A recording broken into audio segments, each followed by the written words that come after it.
You know the one about asking forgiveness? I once asked God for a bike, but I knew God didn't work that way, so I stole a bike and I asked God for forgiveness.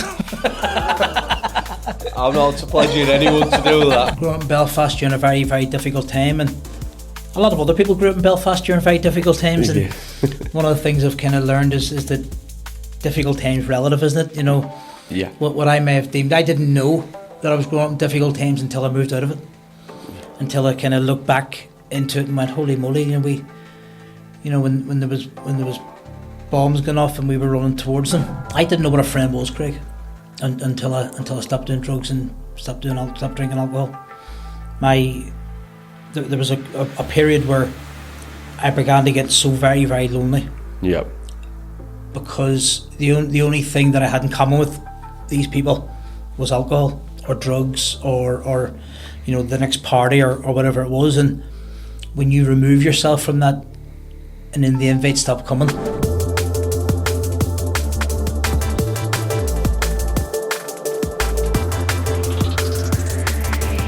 Right, so I'd like you to welcome on to another episode of the 1084 podcast. Today we've got Sean Morgan on. I'd like to say this is the first time I've had Sean on this, because we're being authentic here.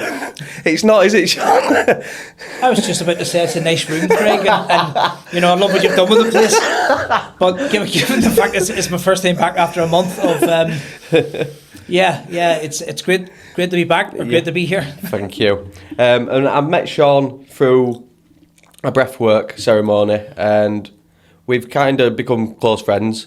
Not kind of, well, we have, haven't we? And I found your story very interesting, and I think it's something that could be shared. And I think that's what we're trying to do on the podcast here, is share these stories so other people can relate to them and maybe overcome their own demons or obstacles, should you say. So I'd like to ask where maybe your journey kind of started, if you may. That's a question. Where did it start? I suppose it started in Belfast.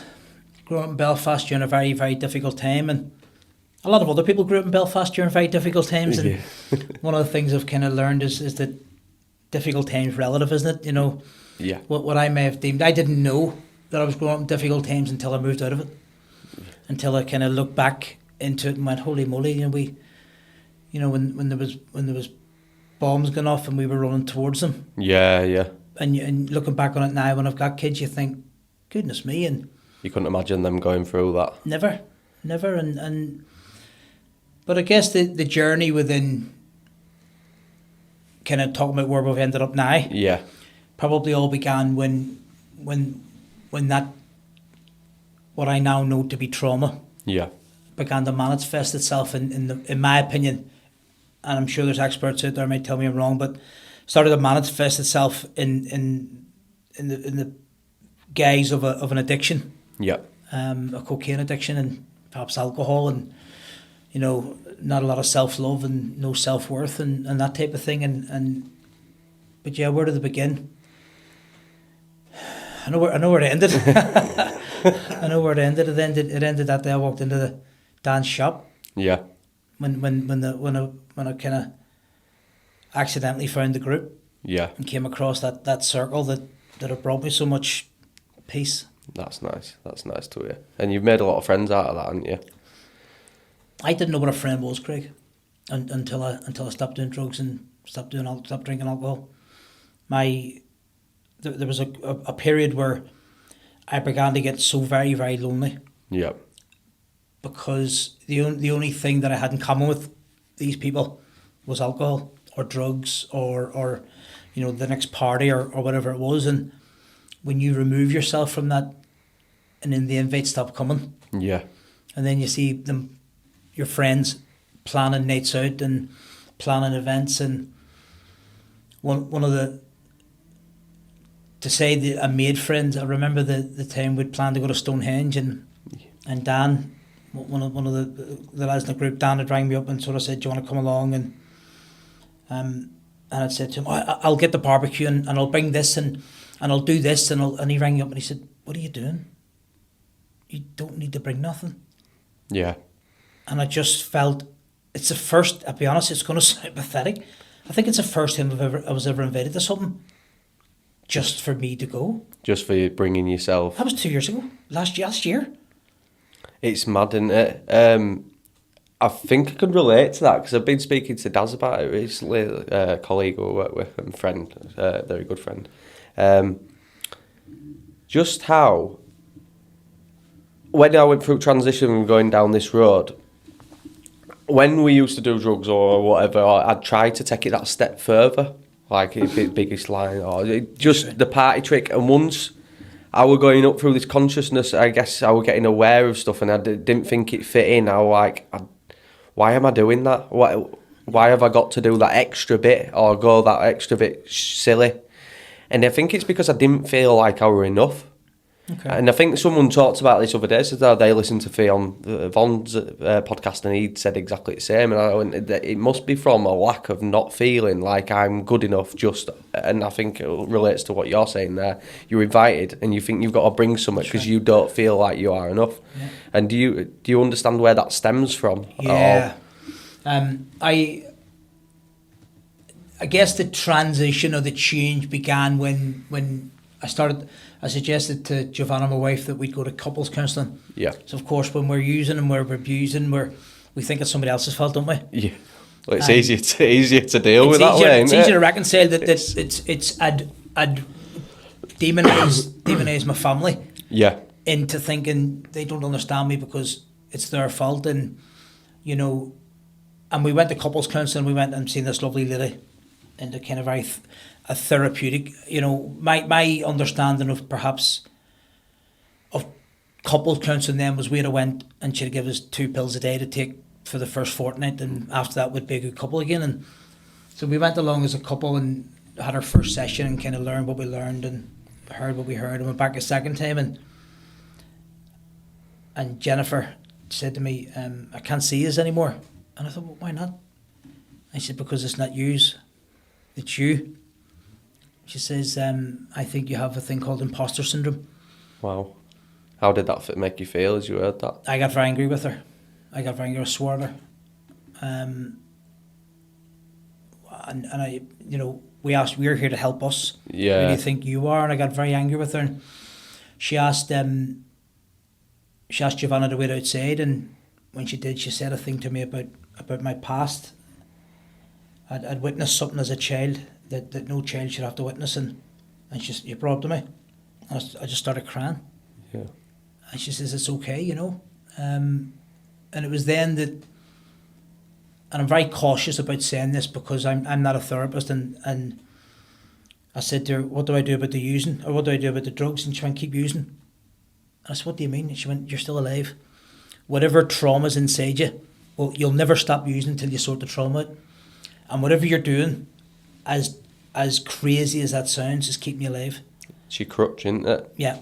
And it's giving you something to live for. As mad as that is, and something that Giovanna struggled with at the start, she couldn't understand it. And it wasn't until I understood what I understood my imposter syndrome to be, and it's not some people may generalise it. I never generalised it, and I then understood that I have a fantastic wife. Yeah. I have beautiful children. I have a great job. I have a great life, and I deserve it. Yeah. Oh, definitely. It's like that victim mentality, isn't it? Yeah. And that you take on, and I've definitely played it out before, and you're looking around at everyone else and saying that they're the triggers, but underneath you've got a trigger.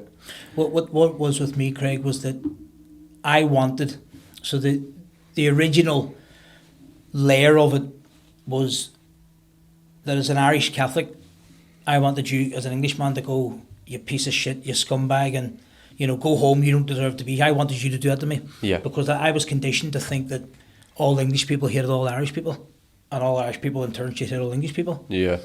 And here I am living in England, wondering why I can't fit in. Yeah. And nobody did. It's opposite, isn't it? People are more drawn to it for humour. I got opportunities. Yeah. I got. Granted, at the time, looking back, the friendships I was building was based on the substance and stuff, but that's because that's a circle. Yeah. I'm now in a more beautiful circle where I'm wanted for the qualities that you bring to the table, yeah. Rather than substances or artificial feelings you can bring to And it was, yeah, you know, and nobody did. Nobody called me any of the words that I thought they had to call me in. But so then what I done was, well, if you're not going to do it, I'm going to do it. Right. Because I deserve to be back where I came from. Right. I deserve to go back into the difficult situations we grew up in. And people back home, and I'm sure once people hear this, they may disagree with me, but they've rationalised the trauma from growing up in a war. Yeah. Because we came together. Of course we came together. We were being bombed and shot and firebombed and you know, going to school and there's armed soldiers and tanks driving up and down our street. It must be unbelievable, that. It wasn't fair. Yeah. And that's, I know some people say it's not fair and that's a kind of a flippant thing. It wasn't fair. We didn't have a childhood. Yeah. I can imagine. It must have been scary. It's more scary now, looking back at my siblings and my family and stuff who are probably still trapped in it a bit, who don't know any different. And when I go home, I'll still get the people going to me, I'm sorry for you over there, and you're doing all right for yourself over there, aren't you, Sean? And I'm going, I work 6-7 days a week, mate. And I'm getting home sometimes at midnight and going to the gym at 5 o'clock in the morning and then working a full shift and getting back and doing my best to contribute to the household. But actually, because of the self-worth that I have, it's almost effortless now. Yeah. And I look around people and I look around other people who are still stuck in this rat race of alcohol addiction, and not necessarily drugs, but certainly alcohol addiction. I don't seem to surround myself with people who do drugs anymore, but alcohol just seems to be that thing that everybody does and it's okay. And it's not, is It's it? not, It not. is are people who even try to tell me that it is, and I see the problems that they come Yeah. and it's the same problems that they keep on coming with me at. And it's like, it's that, oh no, it's not, it's all right sometimes. I'm like, even if it's bad 3 times out of 10, that it causes you these issues, that it's a reoccurring thing, why won't you let it go? And I think it's a heavy programming, and this, that we don't feel good enough. Or I know it was for me. I think walking into a room, I didn't feel fun until I'd had 2-3 beers, and I were lively. Now it's like I'm trying to find where I fit in, and I'm comfortable being at the back. And I don't want there's certain aspects that I do want to overcome, don't get me wrong, but I'm happy being me. I don't have to be this energetic live person and being the clown of it all. I find that I'm more me, and by saying more me, when I was a drinker, I was you might say, people may say the life and soul of the party. I would have said the joker, the jester, and everybody loves a joker, and they wanted you to go out because you were the fool, you know, and no matter what they done wrong, you done worse. So actually, they weren't the ones being talked about at work. Yeah. What I find now is I get everybody who comes to me at work and go to me, "God, you're very quiet," and I can hand on heart say, I feel like I could push a mountain over. I don't think I have ever felt as good a husband, as good a father, a good a worker, a good a friend, as good a contributor to society, a good citizen, as I've ever felt. How much better do you sleep at night? Being this Sean to the old Sean. I sleep. You know, I couldn't sleep. Now, when I say I sleep, I don't need anywhere near as much sleep. Yeah. Because my body's alive and it's on fire with energy. Yeah. And I don't know if you ever went through there's a scene in the movie Bedazzled where he wants to be more desirable to women. Yeah. And he turns into this compassionate thing and he keeps crying, right? And I'll be driving home during the kind of after about a year getting sober. I'm driving home, and Giovanna rang me. Where are you? I'm just pulled up. I'm just watching this sunset. She's going, the fucking dinner's ready. Can you hurry and get home, right? But I had never seen a sunset. Now it's been there all the time. I've never sat time. and watched it, mate. And I think that's what alcohol does. Alcohol. I ask people a question. I ask people now is I'll ask you, what's an alcoholic? Obviously, you're going to give me an informed answer, but what's an alcoholic? It's just I'd say it needs a drink. And it becomes a habit more than anything. Because I did it myself. Like, even Zoe went on about it. I'd have 2-3 beers on the night. I want to get drunk, but I'd have them. It was for the taste or whatever. But it soon spirals, doesn't it? One of the things I would say to people is, what we presume to be an alcoholic is somebody who sleeps in the street corner. Yeah. And what I come to learn as going through my therapy and through my journey is the only difference in them and even a lot of well-to-do people that I know is the differences in the length of time they need to have in between each drink. Right. Some people can go home every night and have 2 or 3 beers every night. Yeah. Some people need 2 or 3 beers every hour. But in my opinion, if it was you took away the word beer and added, for example, cheeseburger or added cocaine, Yeah. and you say, I'm not an addict, I just have to have 2 or 3 lanes every night, or I'm not addicted to food, I just need 2 or 3 cheeseburgers a night. Yeah. The world would look at you as if you were as if you needed help. Yeah. But somehow it's okay to go back and go, you just said it, I'm having 2 or 3 beers. Somehow it's okay. Yeah. And you go, no. And what I found is that somebody dies, we go to a funeral, what do? Have a drink. Yeah. So go to a wedding, what do? Let's have a toast, yeah. Let's have a toast. It's raining.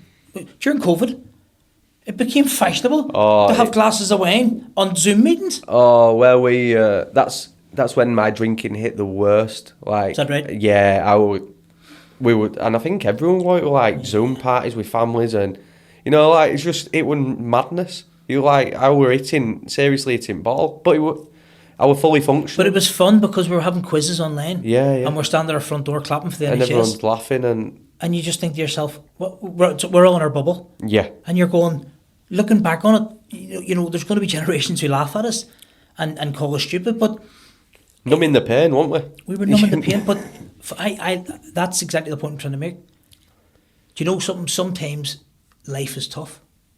And sometimes it's difficult getting stuck. I was running a bit late today. Yeah.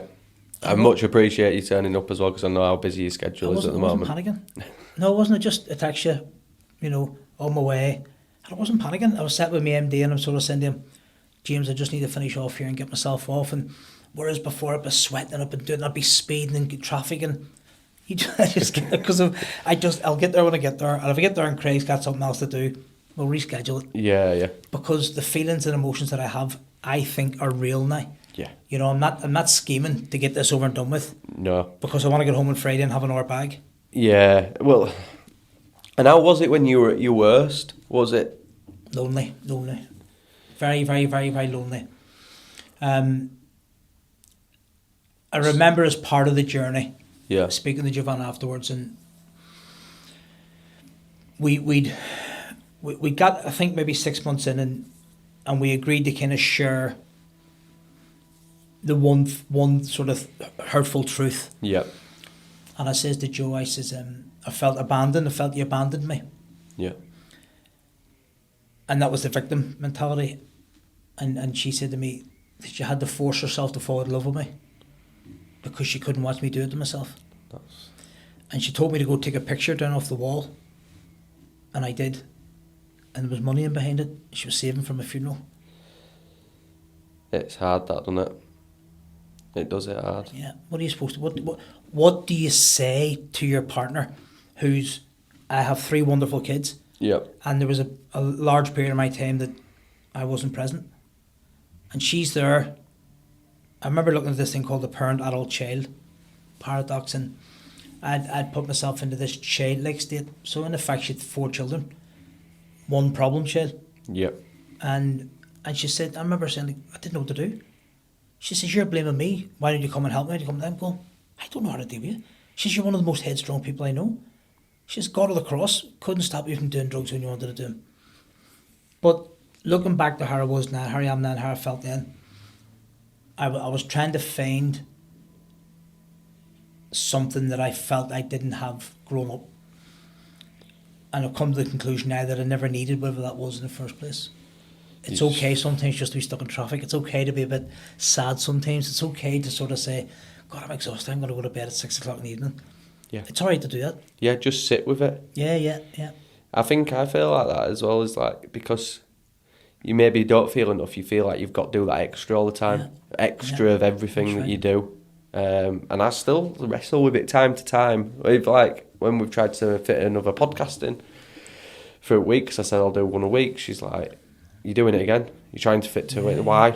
Like, where's the rush?" And I need reminding of it. Even when I'm give great advice, Scouts, telling people don't rush it. It's only ego that rushes it, then I fall back into it. I remember going to Stonehenge, and I thought you were winding me up when you said you weren't eating when you were talking about fasting.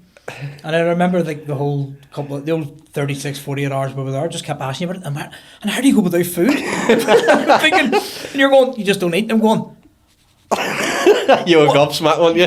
This crazy person. I remember Cindy, and you're driving. I think about some of the things I've done when I was high, and you're thinking, how's he driving? He's not eating. I did give him to that pizza though. You did. It was a KFC, I think. Oh, were it? It was a KFC, the worst type of, and there are other. Did I have KFC? It was I'm sure it was KFC. No. We had. No, you had KFC.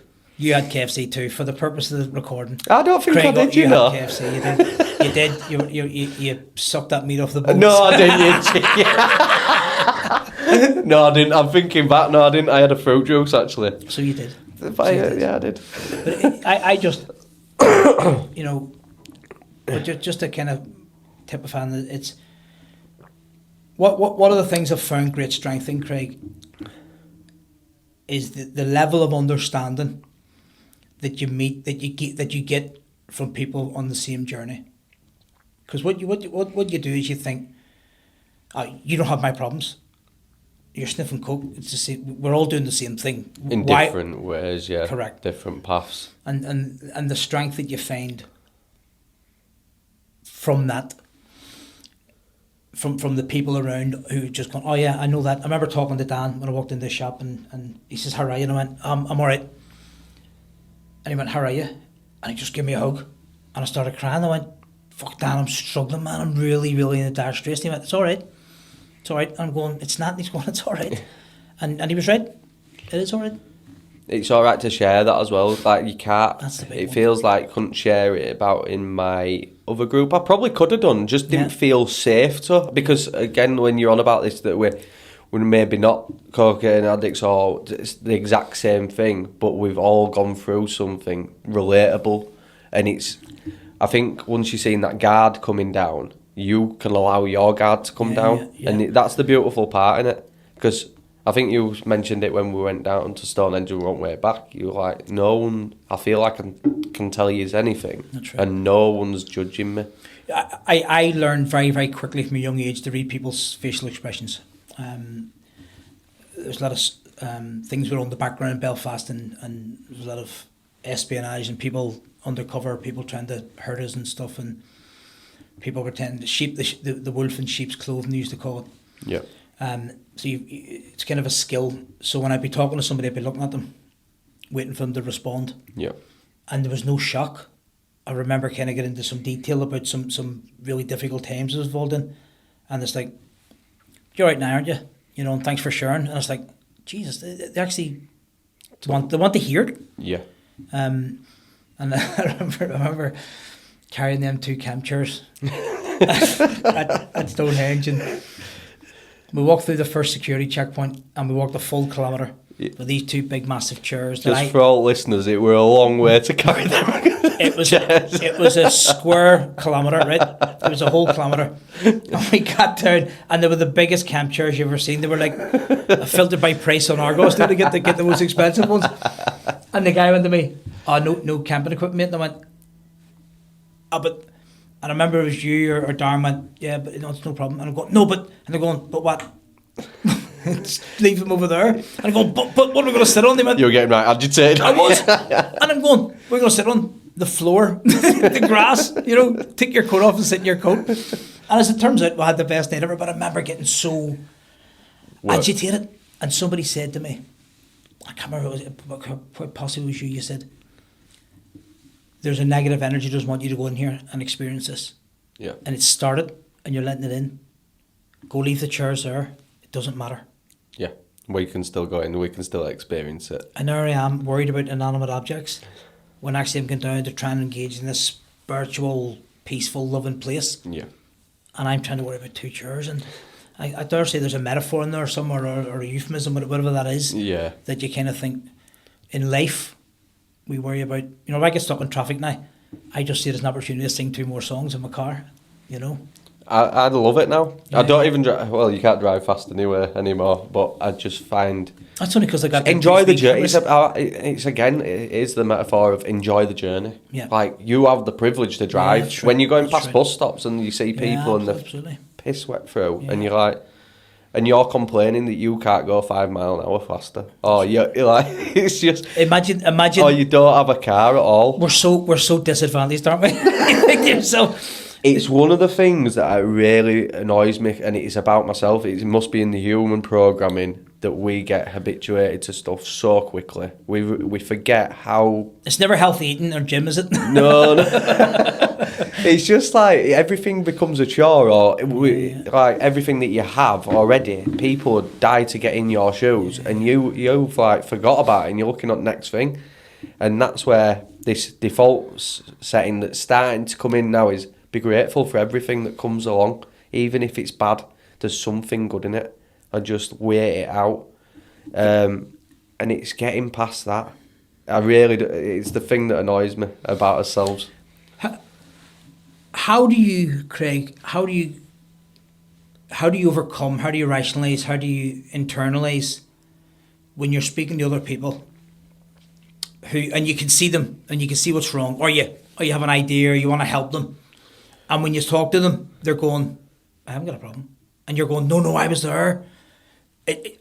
You do. Yeah. And actually, it's easy to fix, but they just dismiss you, and you think. What I've started to do with that, with discernment, is I try to see if they approach me about it or mention it. Or if you can just see, I think for noticing, I can, when you're saying that you can read people, Yeah. I can read people quite easily, and you can tell if they're anxious in the body, because I've been. And I think what I tried asking in a meditation was, how do I get over this? And he went, just ask them. Okay. Like, if you see a problem, like if they say, why do you feel so uneasy around me?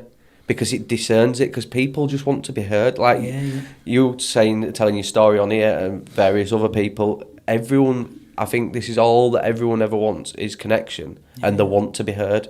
But no one's ever asking them, and they're too scared about, they don't even know what this energy is of why they're anxious. Yeah. But if you say it, I can just see you a little bit in discomfort there. What is it about me that's triggering you? And they might go, it's not you at all, it's this, and this. Yeah. And then you can kind of reflect and say, well, have you tried looking at it this way or that way? And then they start to see, because I think everyone's using this fear mindset, is only looking at it head on. And I think in your job, you're taught to look at things optimally. You're supposed to look at it from so many different angles. And us as a society, and we've been programmed into this fear mode that there's only one way out. Or that's we're just looking for that one exit. I like that. That's. There's only one way. That's right. Yeah. 100%. And considering my job is to look around, and I was at what's called a tabletop exercise yesterday, and so you get all the different agencies in, and they give you a scenario. During a football match, this happens. What about this? And they're saying 5 or 6 stewards have rang in sick. Yeah. What do you do? And everybody's son will say, well, you ring round and get more staff. And I said, oh, I thought maybe it was a terrorist attack. Maybe there was, and he went, no, just staff sick. It could be, and actually he came over afterwards, and he went, he was kind of talking about my background and stuff. And I went, yeah, look, my job is to look deeper into things, and it's a blessing and a curse. Yeah. But what I think I think it's a blessing now, because instead of me just saying, oh, everything's going okay, I'm looking to go, why is it? Because I want to know more. I want to go deeper. I want to scratch more off the surface. I want more of this. Yeah. And I want it for everybody else. And Giovanna has just started to get on board with me. Yeah. And she was very much kind of, I'm okay, I'm all right. And then she started to attend some of the breathing classes with me. That's quality. To watch her change in her, and watch her And do you know why I think she didn't maybe in the past was probably treated everything with suspicion because it was me. You know, everything I ever did led to a drink or a sniff. Yeah. And she's probably sitting back going, "Right, we'll go to this, and then it means we're going out for a pint after, or there's a glass of wine, or there's this rub he has to put on, or whatever it is." Do you think it's also been seeing the change in you of how the person you are to the person you are now, and that's emanating light where people are then starting to get curious and go, what is it that they're doing that's got them to this point? What are the tools? I had a couple of people, one in particular, I'd put on, I think it was my 18-month anniversary of sobriety, and I'd gone swimming, I'd gone to a spa, I took myself to a spa on my own for the day. Yeah. Up one of the spa, and I'm putting pictures of my robes, and I'm having the massage and all the rest, and somebody put on, I wish I had Giovanna to support me through it. Yeah. And she rang him. And on that says his name, she says, I had nothing to do with it. I was asking him to stop drinking and sniffing for 15 years. He woke up one day and decided he was stopping himself. Why? And she used to get very annoyed at people. Why can't you just be happy that Sean decided? Why can't you give him the recognition that he deserves? And I think the reality of that is, Craig, that people expect you go to the doctors and get a pill. Like I expected when I first went to that trauma counselling, that therapy, couples counselling, I wanted a pill each a day for 2 weeks, like a course of antibiotics, and that would somehow make everything better. And what it took was some self-actualization, some self-realization.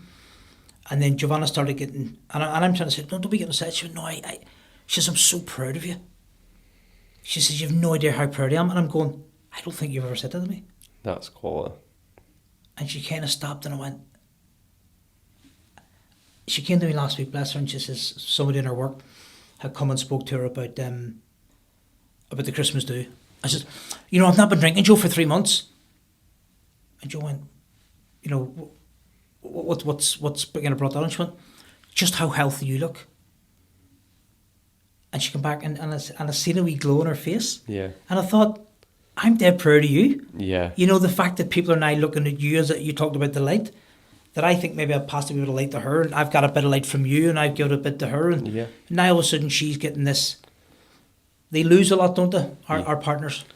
Yeah, and we talked about this yesterday, me and Zoe's, like my awakening, the very quick and very sudden, and I was changing so fast that it was very hard for her to catch up, or every time she did, she felt like she was losing herself, and I'm like, it shouldn't maybe happened how it did as fast as it did, because it was very hard, and like a lot of people would split up through that, and I get that, because I truly believe we're all supposed to evolve. You're not, when you got first with Giovanna, and I got with Zoe, you are not supposed to be the same person or the same two people in 10 years time, and that's where we're at. I think 10 to 11 years or whatever.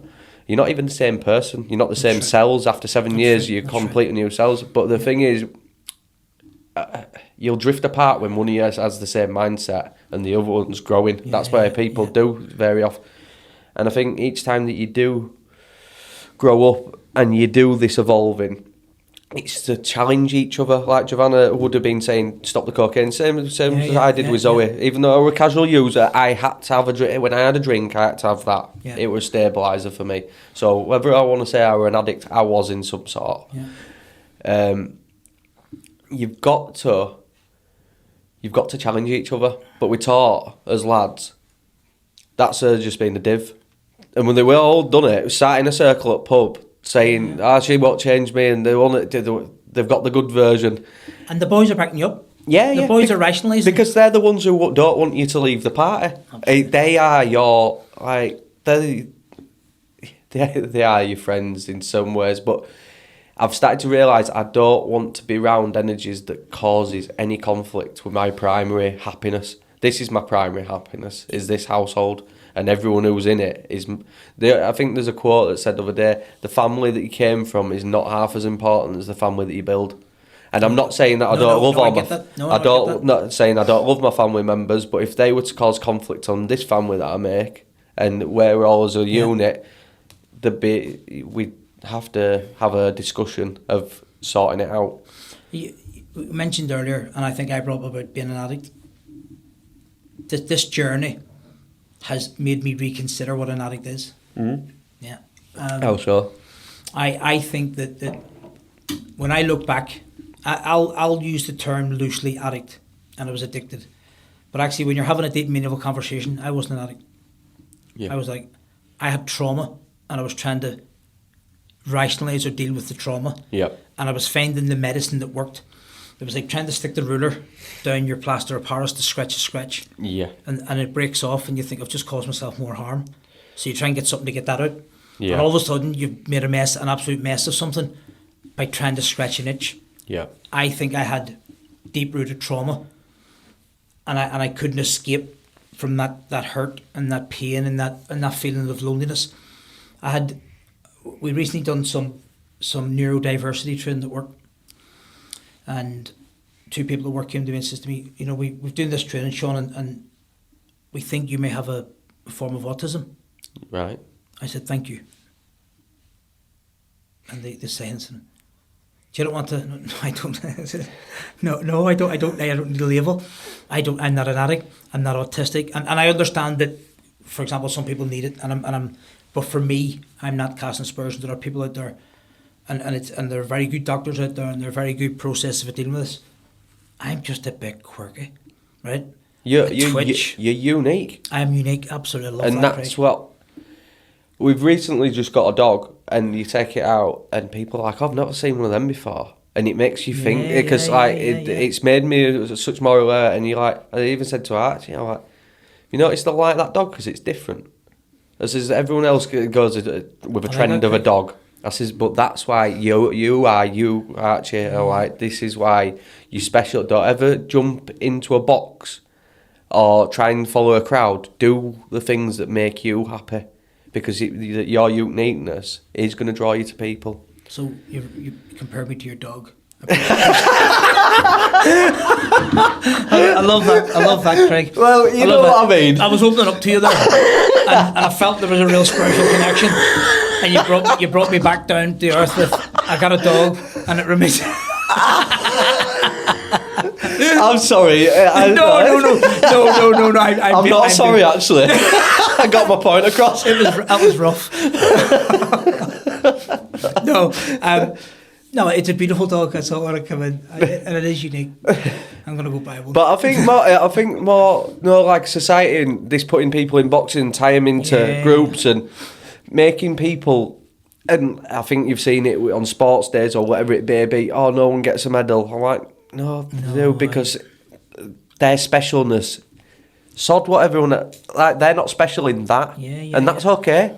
But let them naturally go to where they are special, where it naturally flows, their artistic nature, really. When my I've got two kids, they're 17, they'll be 18 next year with twins, and when they went from, we moved them across to Huddersfield in the last quarter of primary school, and that was traumatic for them, but we thought it'd be best to do it before they went to secondary school. And when they went, and Reece won't maybe telling the story, and Reece just wasn't fitting in. He couldn't make friends, and Connor became the big lad in class, and So I remember going to meet with the teacher, and a big shout out to the school of All Saints in Huddersfield, and Miss Pickles. So we sat down, and I'm ready because it's teachers, and we're bosses, and we know stuff that teachers don't know, and we all sat down in this meeting room, and I says to Reece, right, you know what we're here for?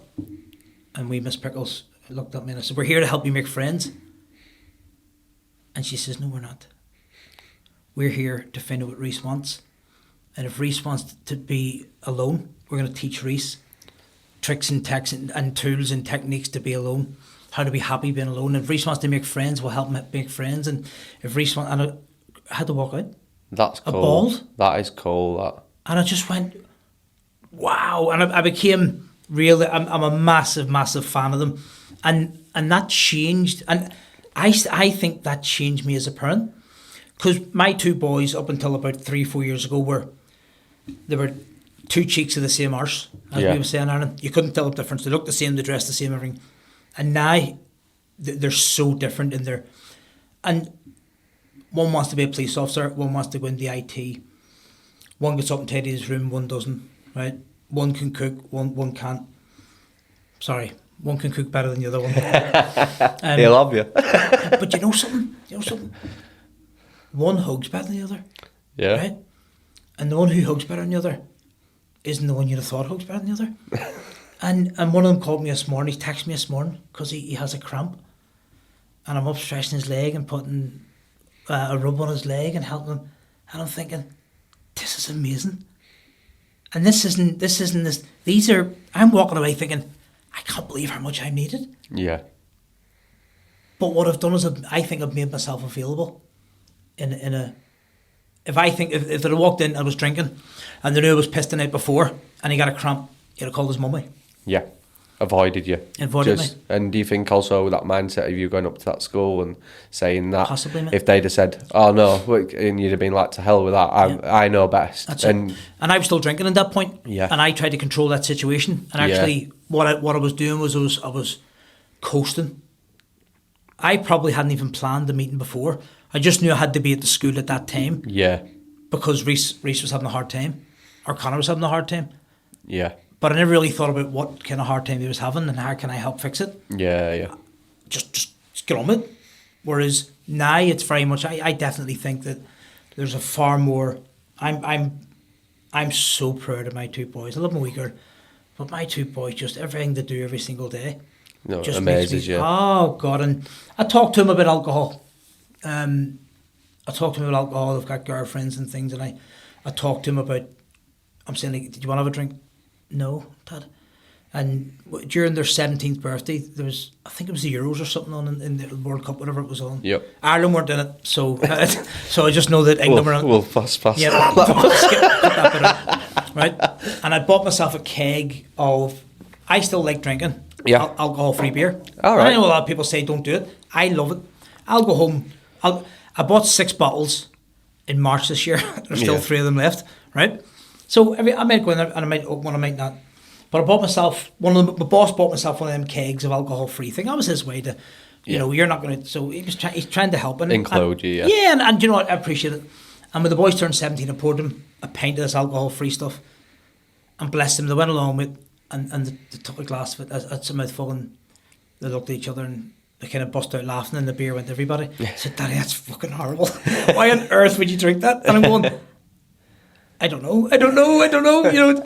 And they're just, I'm going to say I thank God, I do thank God that I was able to change before I got to the point where I might have influenced them to thinking drinking was cool. And not necessarily I had a conversation with them both about a year ago. We were working at a rugby event, and it got quite violent, and they've never seen me violent. And on the car on the way home, they got in the back of the car, put their headphones on, and they didn't want to talk. Right.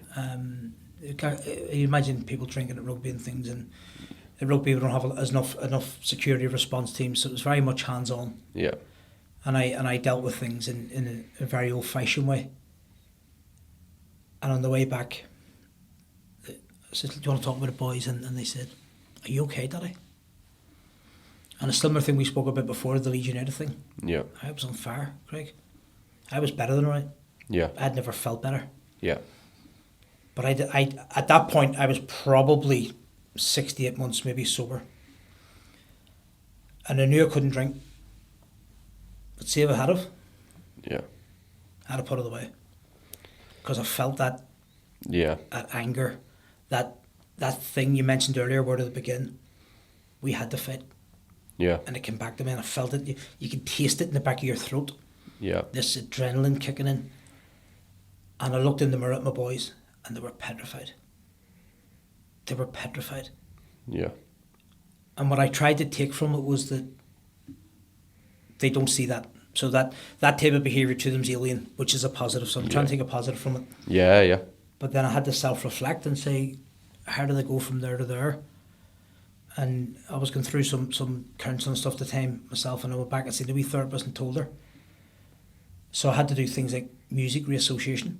You're right. So I'd listen to some songs, and that song took me back to being stood on a riot, on a road where there's a bus burning, or it took me to a time where your parents were drinking, or it took you to a time where, you know, you were having barbecues because the other side turned off your electricity for a week. You didn't have any food, and your mum and dad.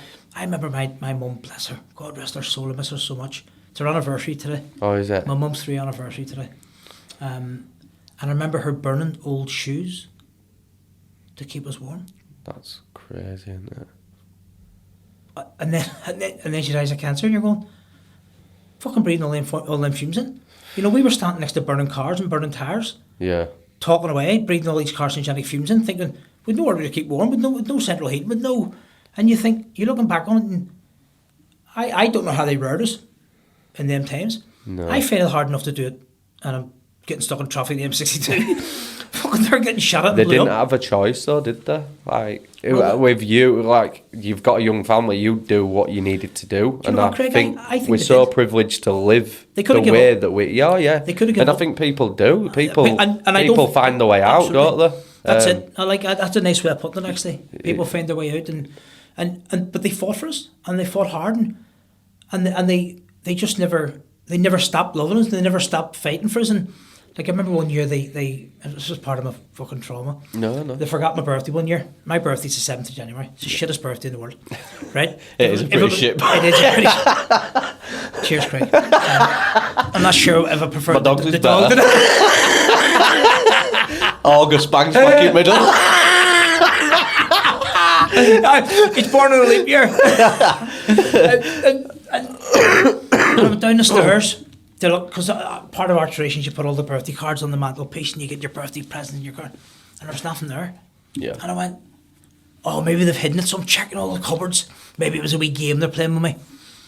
And I walked upstairs and my mum and daddy, and I went, oh, it's my birthday. And looking back, I seen them look at each other. And the fucker sent me to the fucking shop to buy my own birthday card, right? And a big bap, because there's no cakes. We were growing up fucking more. We didn't even have, there was no Asda. Yeah. You went to a corner shop that was selling cigarettes in ones, and you bought one tin of beans, and you bought... Craig, I remember one year, see, before the EU was the EU, it was called the EEC. Yeah. Right? I remember helicopters coming in with pallets of flour, butter, and tins of stewed steak. War rations. It's mad, isn't it? I can't even imagine what that was like. I can't. Queuing up, and we Mr. and Mrs. Brennan, who lived next door to us, they'd have got their rations, and they'd have been giving you, your parents, half of theirs, and you're going, like, this is... My kids are complaining because they've got a pickle in their fucking Big Mac, right? And you're looking at them going, you wee dick. Right? And this stuff, and you go... And then there's the feelings of self-worth and no self-worth. I beg your pardon. It's, you know, we're talking about our next night out, and we're going to go to these fancy, lovely places. And 10 years ago, less than maybe 4 or 5 years ago, I would have went, or had a plan to go, and then just then found a wee way out, and maybe I'm not going to eat. Yeah. You know, won't we just go for McDonald's, because the eating was no problem because it was the drugs. I've had the same. We were trying to go out for a curry with boys many times, and it was like, come on, we just go for a curry. And they're like, no, we'd meet at pub, and they'd get ordered, and it would just, we're not going. And I'm like, I hadn't eaten all day to go to this. I brought 30 people over for my 2 older boys' christening, and they're going to be 18 next year, so 17. So you're talking 16 years ago. And we all flew in, and we all kind of met at the place where the christening party was going to be, and this woman, bless her, made 30 fried breakfasts. None of the 30 people finished their breakfast. And I remember the woman's face, and I didn't get it at the time. She busted her backside cooking that. She went and found Irish potato bread and Irish soda bread and black pudding and white pudding. They made it all special for us. But as soon as the plane touched down, I was there at the airport with them. Here you go, boys. Let's get tooted up. So we all walked in with these pre-ordered breakfasts, and one of my cousins, Paddy, fucking sat and ate every one of them. Sat for 6 hours and ate all the breakfasts. Did they? Didn't move. He ate every single one of them. He'd have slept that day, wouldn't he? Here, he drank about 40 pence after it. Same man. Jesus. Some man for one man. Wild, isn't it? Craig, where do you think it ends? Where do I think it ends? This journey. I don't think it does. I don't think it ever ends. I think we're here to keep on learning and learning and learning. And how I tried to explain it to my friend the other day, because he was like, I'm interested in everything that you're saying. I don't agree with everything. And I says, you shouldn't ever agree completely with everyone, what they say. There's stuff that resonates and there's stuff that doesn't. The way that I see it, and this is my own personal view, is I don't know if you've seen... There's like a video game that you can play now, and it's got like 5,000 games, and it's got it on a stick that you can plug into the TV. So you've got 5,000 games on there. This is just one game. There's infinite games. So once we've continued and gone through this game, we'll jump into another universe, another game within the universe. And I just think it's a constant flow. What's the purpose of it? To learn.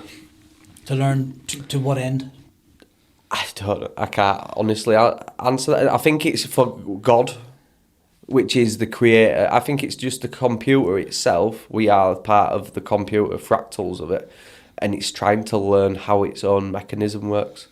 So it's trying to understand. That's why there's a polarity in good and evil, and it wants to experience it all, and it wants to overcome. And also, there's another term which I quite liked is. That God created this world, but then also created Satan, or whatever you want to call the devil. Yeah. And it were a game between them to see, yes, you come from God, but see if you can go back to him, or if you fall to the pleasures of this realm, like you're on about your drugs, your overeating, gluttony, your alcohol, any of these things, like anything that you keep on doing and putting up above like your virtues, placing your vices higher, it could just be that, and it's seeing who can get back to the Most High.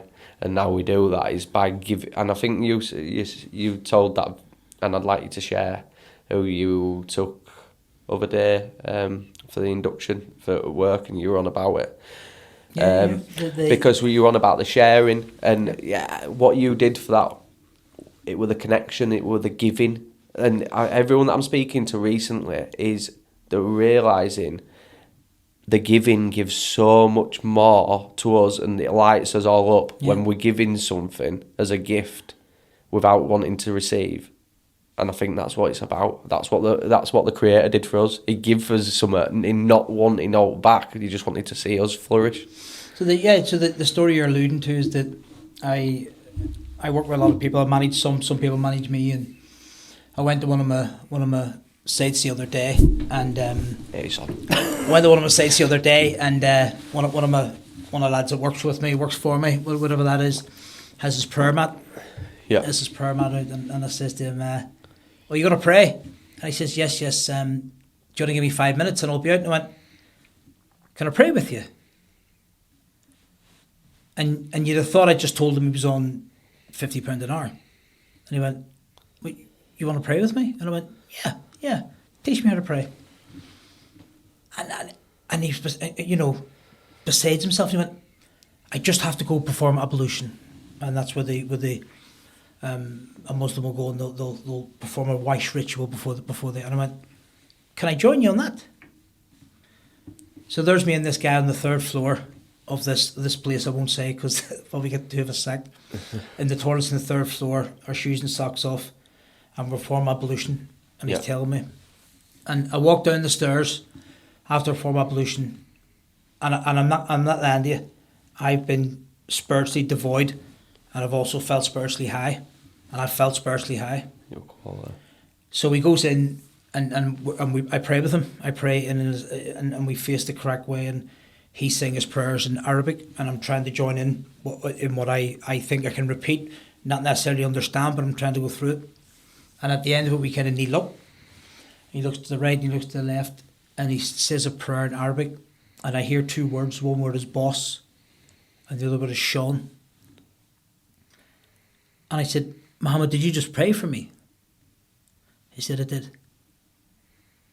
And I thought, if I died now, it's a good time to die, because what else is there of all the stuff that's going on in the world, with bombings and killings and shootings, and there's a wee Irish Catholic boy from Belfast with a Pakistani Muslim Breaking barriers. on the floor, joining together in such a simplistic thing. I couldn't understand what he was saying. He was trying to guide me, the teacher, the pupil, the master, the servant, and all of a sudden it was like all the problems didn't exist there and then. Everything that ever mattered to people, to millions of people in the world, was solved in 6 minutes. Because you wanted to understand as well. I think I was given the. I think it was the universe gave me the opportunity to. Yeah. If it had come 2 minutes earlier, he wouldn't have put the mat out. If it had come 2 minutes later, he'd have been upstairs pouring ablution and I missed The him. synchronicity of life. Synchronicity. I think it's, and that's when I asked you where do you think it ends. I've done a bit of reading and a bit of digging on religions and faiths and all the rest, and I am of the opinion that they're all trying to find an answer to something. And in my opinion, if you read a book, if you read Harry Potter, and it causes you to be a good citizen, then Harry Potter is right. Yeah. If you read the Bible and you find a verse in there that causes you to do wrong, then the Bible's wrong. And I think the point I'm trying to make is, I went to Stonehenge. Yeah. There was thousands of people, and I don't ever remember seeing two people the same. Yeah. And there was no negative energy. No. It existed in a place and time where we are conditioned to think this won't work. We need security. We need barriers for them people. What group are you? Where's your wristband? What team are you in? And what colour is your skin? And you know, you could go into skin colour or religion or background or sex or height or whatever. Yeah. And there was nothing. It was nice. There were no barriers. It was just understanding, and I didn't also know what to expect when we went down. But that morning, watching the sunrise was just magical. Like walking down and seeing the view. Do you know what was better for me? Go on. Waking up in the services. Do you remember? And I spent all night thinking, there's a hotel there. Let's go stay in the hotel. And you're going, no, just sleep here. Me and you had the top and toe. Dan had his own bedroom. Darren was next door. His van, fucking 4-poster bed in the back of his transit van. And there's me and you topping and tailing in this thing. And I remember waking up the next morning to go for a wee. And I had to crawl into the bushes. And I felt so free. Yeah. It was cool. It was brilliant. I loved it. And all the vans coming past, and you're trying to crawl into the bushes, and then you're going trying to wash yourself in the sink, and then we had to go to the swimming pool, and we had to pay 4 quid or 3 or 4 quid to go and have a shower using 1 bar of soap. You're not like that guy, yeah? That bar of soap has got up and walked out of my house, Craig. Right? It doesn't even want. It's embarrassed to see me. It says, I can't believe you've done that to me. I thought it was yours. I think we put too much emphasis in the world on what we think other people are. Yeah. And why they're different to us. And that wee moment there where I prayed with Muhammad. I've read parts of the Quran, I've studied Hadith, and I've been to mosque. I've been to church, I've studied with Jehovah's Witnesses, I've studied with Mormons, I've studied the Torah. And I felt peace, mate. Yeah. And it must mean there's something there. I was just watching a video before I came. It's popped up twice now. There's the smartest man ever to have lived on record. He's got an IQ from 200 to 205. To give it any reference, I think. Is he Irish? Einstein. Is he Irish? No. He's American, which was shocking. Second generation Irish? But yeah, we kicked him out because he was a smart arse. You can tell you were a salesman. He basically said, they said, what's your most defining thing of knowledge? And he says, connect to God. He says, just find a connection to God, because it will be answered. And that's also what it says in a lot of passages, is you want knowledge and wisdom, ask for it. And the way that we all see it in our generation is we think we ask for something, we get it, like you order something off Amazon, it turns up tomorrow. And it's like that. When you order that, or when you put the order in with God or the energy of it, if you say, I want wisdom and I want knowledge, it doesn't come to you instantly. The lessons come to you. the situations that you've got to overcome. Like there've been many times now that you, just for your instance, you were using how you approach driving and traffic. Yep. You approach it with a different mindset because you asked for it. You wanted to change and you wanted to overcome it. It's like if you ask for patience, you're gonna be tested. He's gonna give and then you'll get retested on it. You're not given. You don't click your fingers and go, "You've got all the wisdom in the world now." You have to go through things. You have to be through a pressurized circumstance. Do you know the wee analogy? The floods are coming. Yeah. And there's the man who goes to church every day, and the police come and knock on his door and they say, "Mr. Smith, you have to come. The floods are coming." And he says, "God will save me." So the water comes up to his waist, and they come and they're pulling a dinghy. "Mr. Smith, you have to come. God's going to save me." So he goes up and he's on the front, on the first floor window, and they come in a big boat and they say, "Look, this is your last chance. If you don't come, you're going to die." And don't worry, he says, "God's going to save me." So he's hanging onto his chimney stack, and the waters are raging, and they come and with a helicopter and they drop the ladder. And they say to him, "Mr. Smith, grab the ladder." And he says, No, God's going to save me."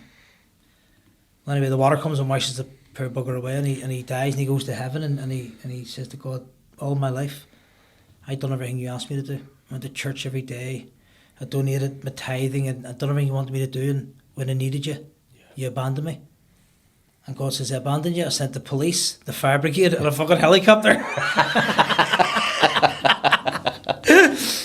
and sometimes you just got to look out for those things that you're getting. And I love that analogy that, you want patience. I wanted God to help me stop sniffing coke. Yep. But what God gave me was an opportunity. God was giving me an opportunity to learn that I needed to look at myself. So I look back on my struggles with my use of drugs and my use of alcohol, and this might sound a bit sick or twisted, but I look upon it with fondness. And not fondness as in what I've done to other people. I'm 43, I'll be 44 on the 7th of January. Shittest birthday in the world, by the way. I'll be 44, and I feel 24. Yeah. Do you feel like you've got a new lust for life, though? That's where I feel like I have a life, mate. I feel like I have a life, Craig. I feel like I've got something to live for. I have a purpose. I have a meaning. I have value. We're here doing this a second time, right? Yeah. I'm here. You could have went to me, "Oh, it's great," and muddled it through, and actually genuinely want to have a conversation with me. Yeah.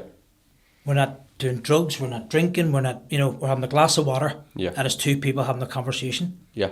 I never. I find it fulfilling. Yeah, I find it fulfilling. It's like you're willing to share bits of yourself that help other people, as well as I'm interested to hear, because it gives me another barometer of how to come about stuff. Well, obviously we referred in the video earlier to this is the second time. I remember you rang me the day after we'd done the previous version,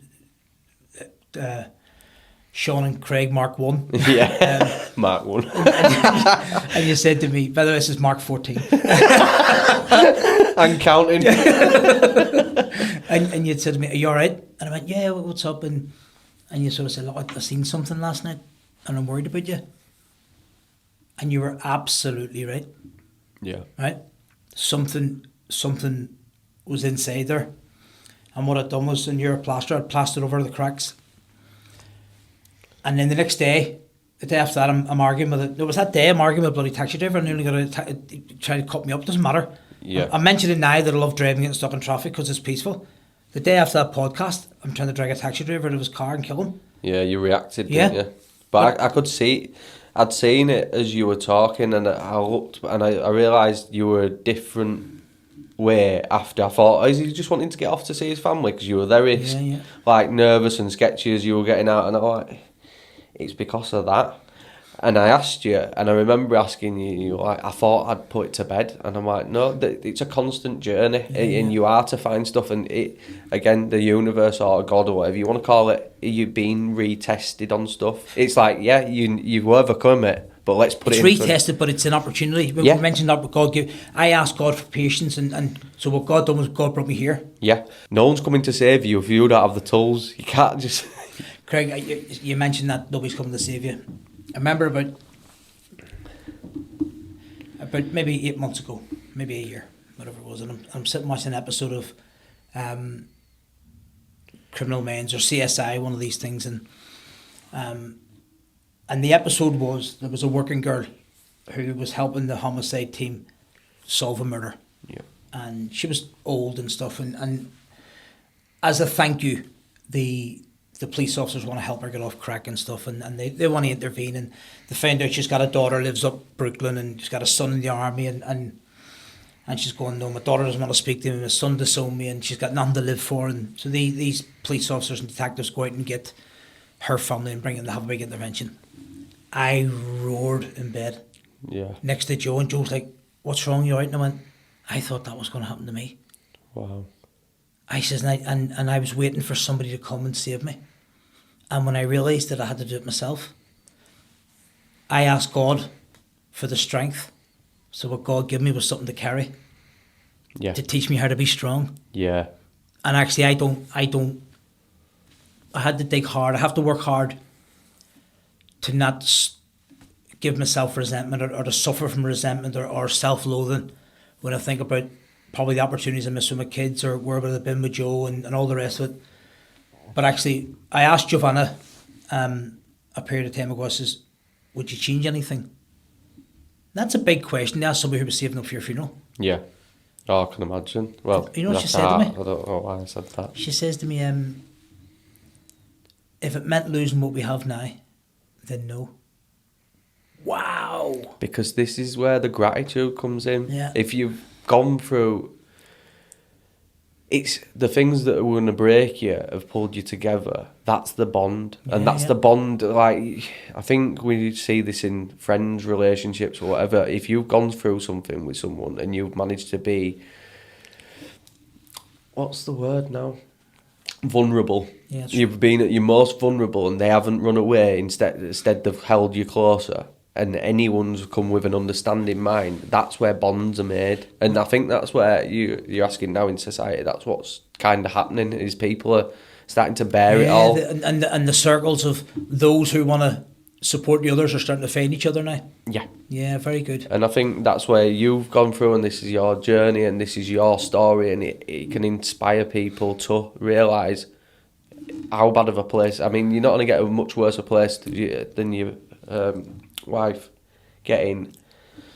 saving up for your death, and then realise that you can get to this point. We a while, maybe 6 or 7 years ago, and I'll try and tell this story without being, I'm sure my kids will hear this, but I'm a married man. Yeah. And Joe's touching there. Yeah. And she feels a lot of lumps on my testicles. Yeah. And she says to me, you need to go and have them looked at. I said, well, how do you know what testicles are supposed to feel like? But apparently she read it in the book somewhere. You know, she'd never touched anybody else's, thank God. So, but I knew what it was. And so I went and seen the doctor. They went and they did an ultrasound on it. And the male nurse said to me, your testicles are full of scar tissue. What happened? I says, nothing, it's all right. Thank you. I says, it's not cancerous. And he said, no, it's scar tissue. And as I went to walk out, he took me out, he grabbed my arm, and he said to me, what part of Belfast were you from? And we just started talking. It turns out he was a soldier. I said, I'm going to fucking tell you then. When I was 17, I was in through a city centre, and when we grew up, Craig, unfortunately, your address gave you away. Yeah. As a, you know, for elements of racism, it's your skin colour or perhaps your religious attire. But when everybody's white Christian, what they want to dig in, they want to get the root of what sort of Christian are you? Because they believe that their Jesus was better than my Jesus, and I believe my Jesus was better than their Jesus. And one thing left to another, and these soldiers got me and held my legs open and stamped on me and on my testicles and beat me with batons and stuff to within an inch of my life, and I was in a really, really bad way. And that scar tissue, a physical reminder. And I've still got the scars, I've still got the lumps and bumps. And insane, isn't it? And that could have stopped people having children as well. And when it happened, I was they then locked me in the cell, because they can't let you go to hospital, can they? No, Because then the hospital's going to ask you what happened to you. So yeah. they bring you in the custody doctor, and the doctor's going, not even looking up at you, what appears to be a problem. And I'm going, you look like a fucking elephant, man. You know, I'm absolutely black and blue, and I'm fractured arm, and I'm you know, they beat you by an inch, you know. And what is it's a way to subdue you, you know, they beat you down, and before I went for a pee, and it was just pure blood, and the death sergeant just flushed the toilet and just washed it away. And I said to the doctor, he says, anything else? And I went, I'm just going to show him. So I pulled my trousers down. I went, what about this? And they were that size, like they weren't small. And he went, I remember he went, Jesus, Mary and St. Joseph, he needs to go to hospital right now. And I was brought to hospital and fucking handcuffed to the fucking bed. And they get you this thing, and then they bring you to court, and they're going, if you drop charges, we'll drop charges. And I'm going, I fucking didn't do anything wrong. I don't have any fucking charges. Yeah. But you hit him, and you're going, man, I was handcuffed. I was not cable tied. They didn't handcuff. They didn't have handcuffs back then. The cable tied you, and I'm going, I didn't do nothing. And how many people suffered the same way you did? But what I learned is that the people who were doing it to me were also suffering. Yeah. Because it's an inhumane thing to do to people. And now and I'm going to say it's a fortunate position. I'm in a fortunate position now, and I'm going to mention the big fella, Big Tony, that works with me at the football club I work with. And I hope he doesn't mind me saying it. They've robbed him of normal life. He's very regimented still. And I reckon I think he's one of my best friends. And I only see him at football. And when I'm not at football, and he would have been in the army whenever I was there, whenever I was a young man in Belfast. And he's lost just as much as me. And I think the term as well has said, an eye for an eye, leave the world blind. That's right. It's not. There's no winners. There's no winners. Them 17, 18-year-old boys who were sent over to our country in uniforms with guns were children, and they're now. You look at suicide amongst men. You look at men who are not coping with life, and then you dig in. Oh, I was in the army, and I went here, and I went there, and we're going, geez, they're suffering, and what I've realised is that I just hope that they learn something from it. You know, if the guys who did that to me, the men and women who did that to me, if they can look back now and feel a bit of guilt, and it helps them be a better citizen, then it was worth happening to me. I'm sure karmatic retribution. I think it evens itself out in some form I hope of so. way. But it's nice that you can reflect on it in the way that you hope that it puts some good back in rather than the torment, because it can become torment. In how you were beaten up, you could have been wanting to just beat people up for the same way because that's what you've seen, and you don't know that can be the uproot of baby see, baby do. You know. Yeah. That's what it is, and you know. You talk about forgiveness and all the rest, and I remember a wee thing I read or heard, talk about them people that did them things to me, and I'm sure other people did it to them. Yep. You know, hating someone is like drinking poison and expecting them to die. Yeah. It costs so much energy to hate people. You see it all the time, don't you, when you're in traffic and somebody cuts you up? I just fall back and let them in. But 2.5 years ago, my son was involved in a very, very bad accident.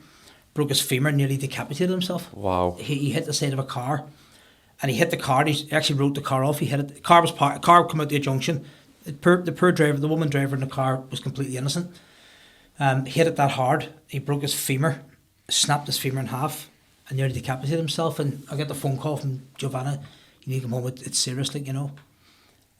So I jumped in my truck, and I'm driving like a maniac. Right, I'm not stopping at lights. I'm going through things and all the rest. Then I got 2 flat tires. Wow. 2 flat tires, not 1, 2.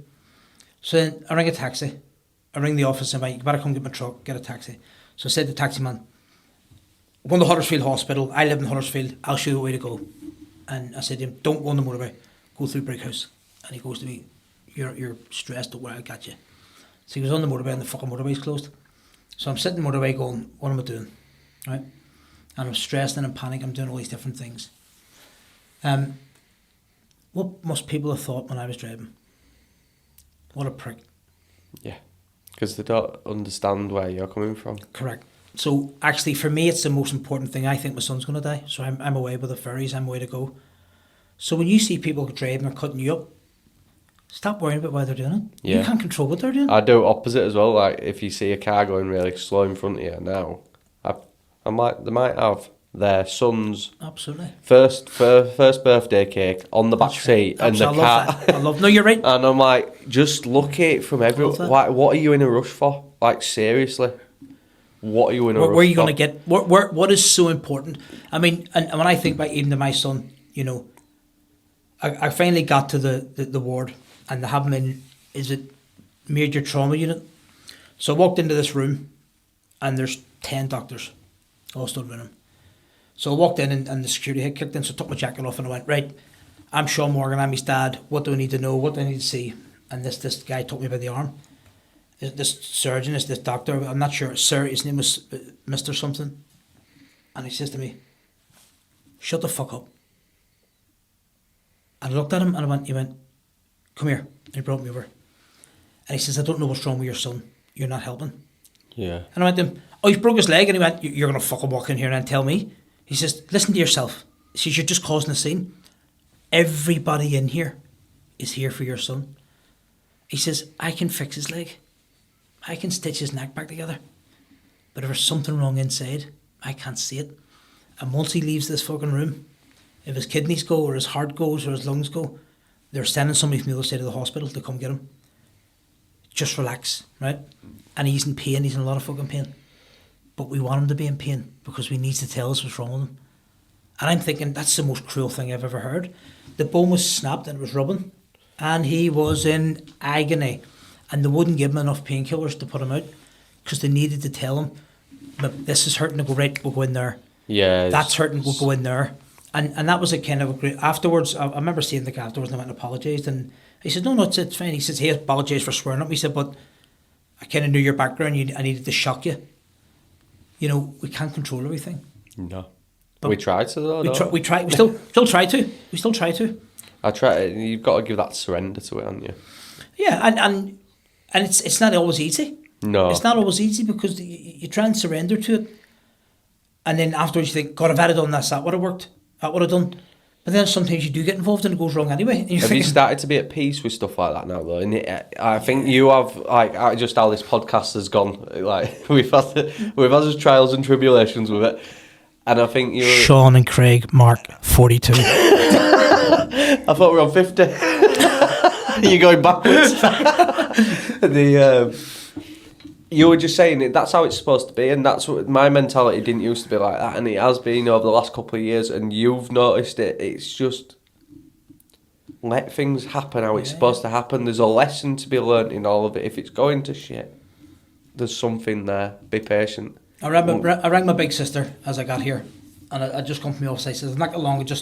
I hadn't spoken to her the past couple of days. My mum's anniversary, so I rang her today. I said, not that long. I says, I just want to ring you to say, I'm normally able to find the serendipitous moment or find the deep, meaningful, hidden kind of meaning behind something, and I can't at the minute. Yeah. I'm really, really missing my mum at the minute. Sorry to hear that. Craig, do you know something? And I've said this to my siblings, but I've never said to other people. My mum dying was the best thing ever happened to me. How so? Because it was the only thing in my life I couldn't control. Yeah. Right? I was going through a stage at that time. That's when my drugs was at the highest. I was earning a lot of money because it was COVID and I couldn't spend any money and I was fucking rolling in it. Everything Jo wanted, she was getting in, and I thought, I've boxed that sort of my life over. I can go and do drugs and party, and every time there was an issue, I was able to buy my way out of it. Right? If I pissed somebody off, I just fucking bought them something. And I found that that's where I discovered friendship. And this is what I tried to do with when Dan invited me, when you and Dan stuff invited me to the Stonehenge. I tried to the old habit, come in to try and buy your thanks. Yeah. And you didn't, there was nothing needed. And what had happened, I'd gone on a bender the weekend my mum died. And everybody's looking for me, and I got to the airport and fucking police are looking for me, I'm a missing person, and it got fucking really bad, And then I got home and thinking, fuck all yous. And so then I wake up and I get a phone call. My mum died. I thought, fuck.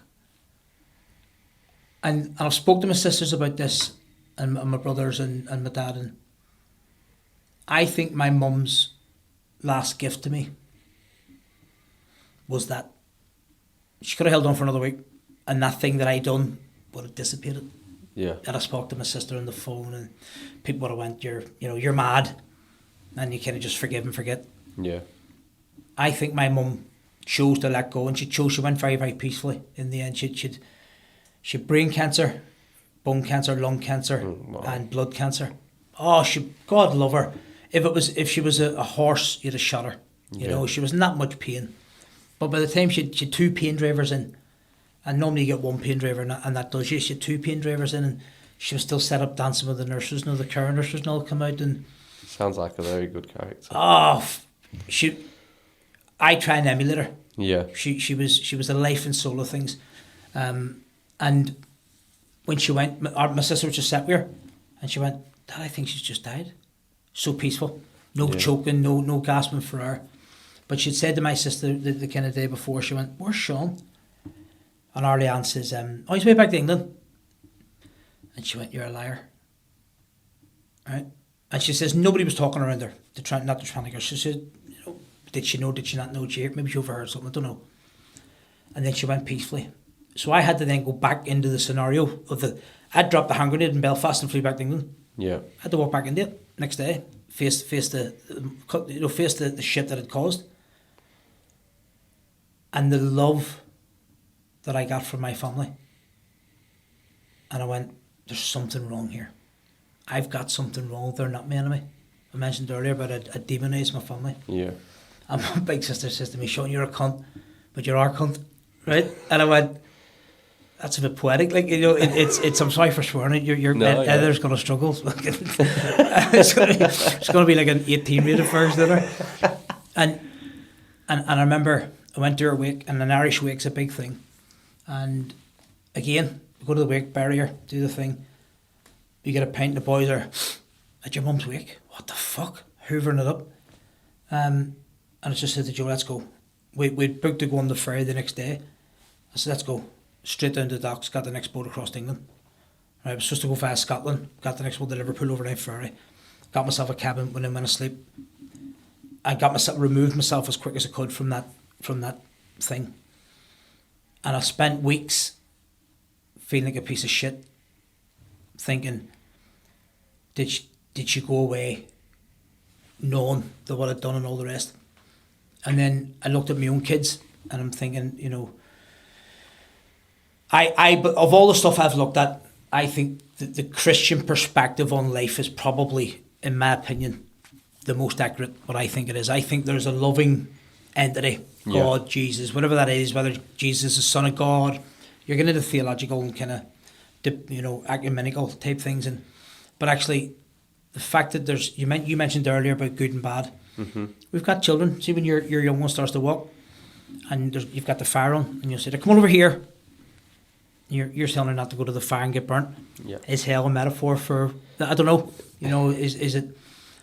And I think that my mum chose that moment. Yeah. For that shock value.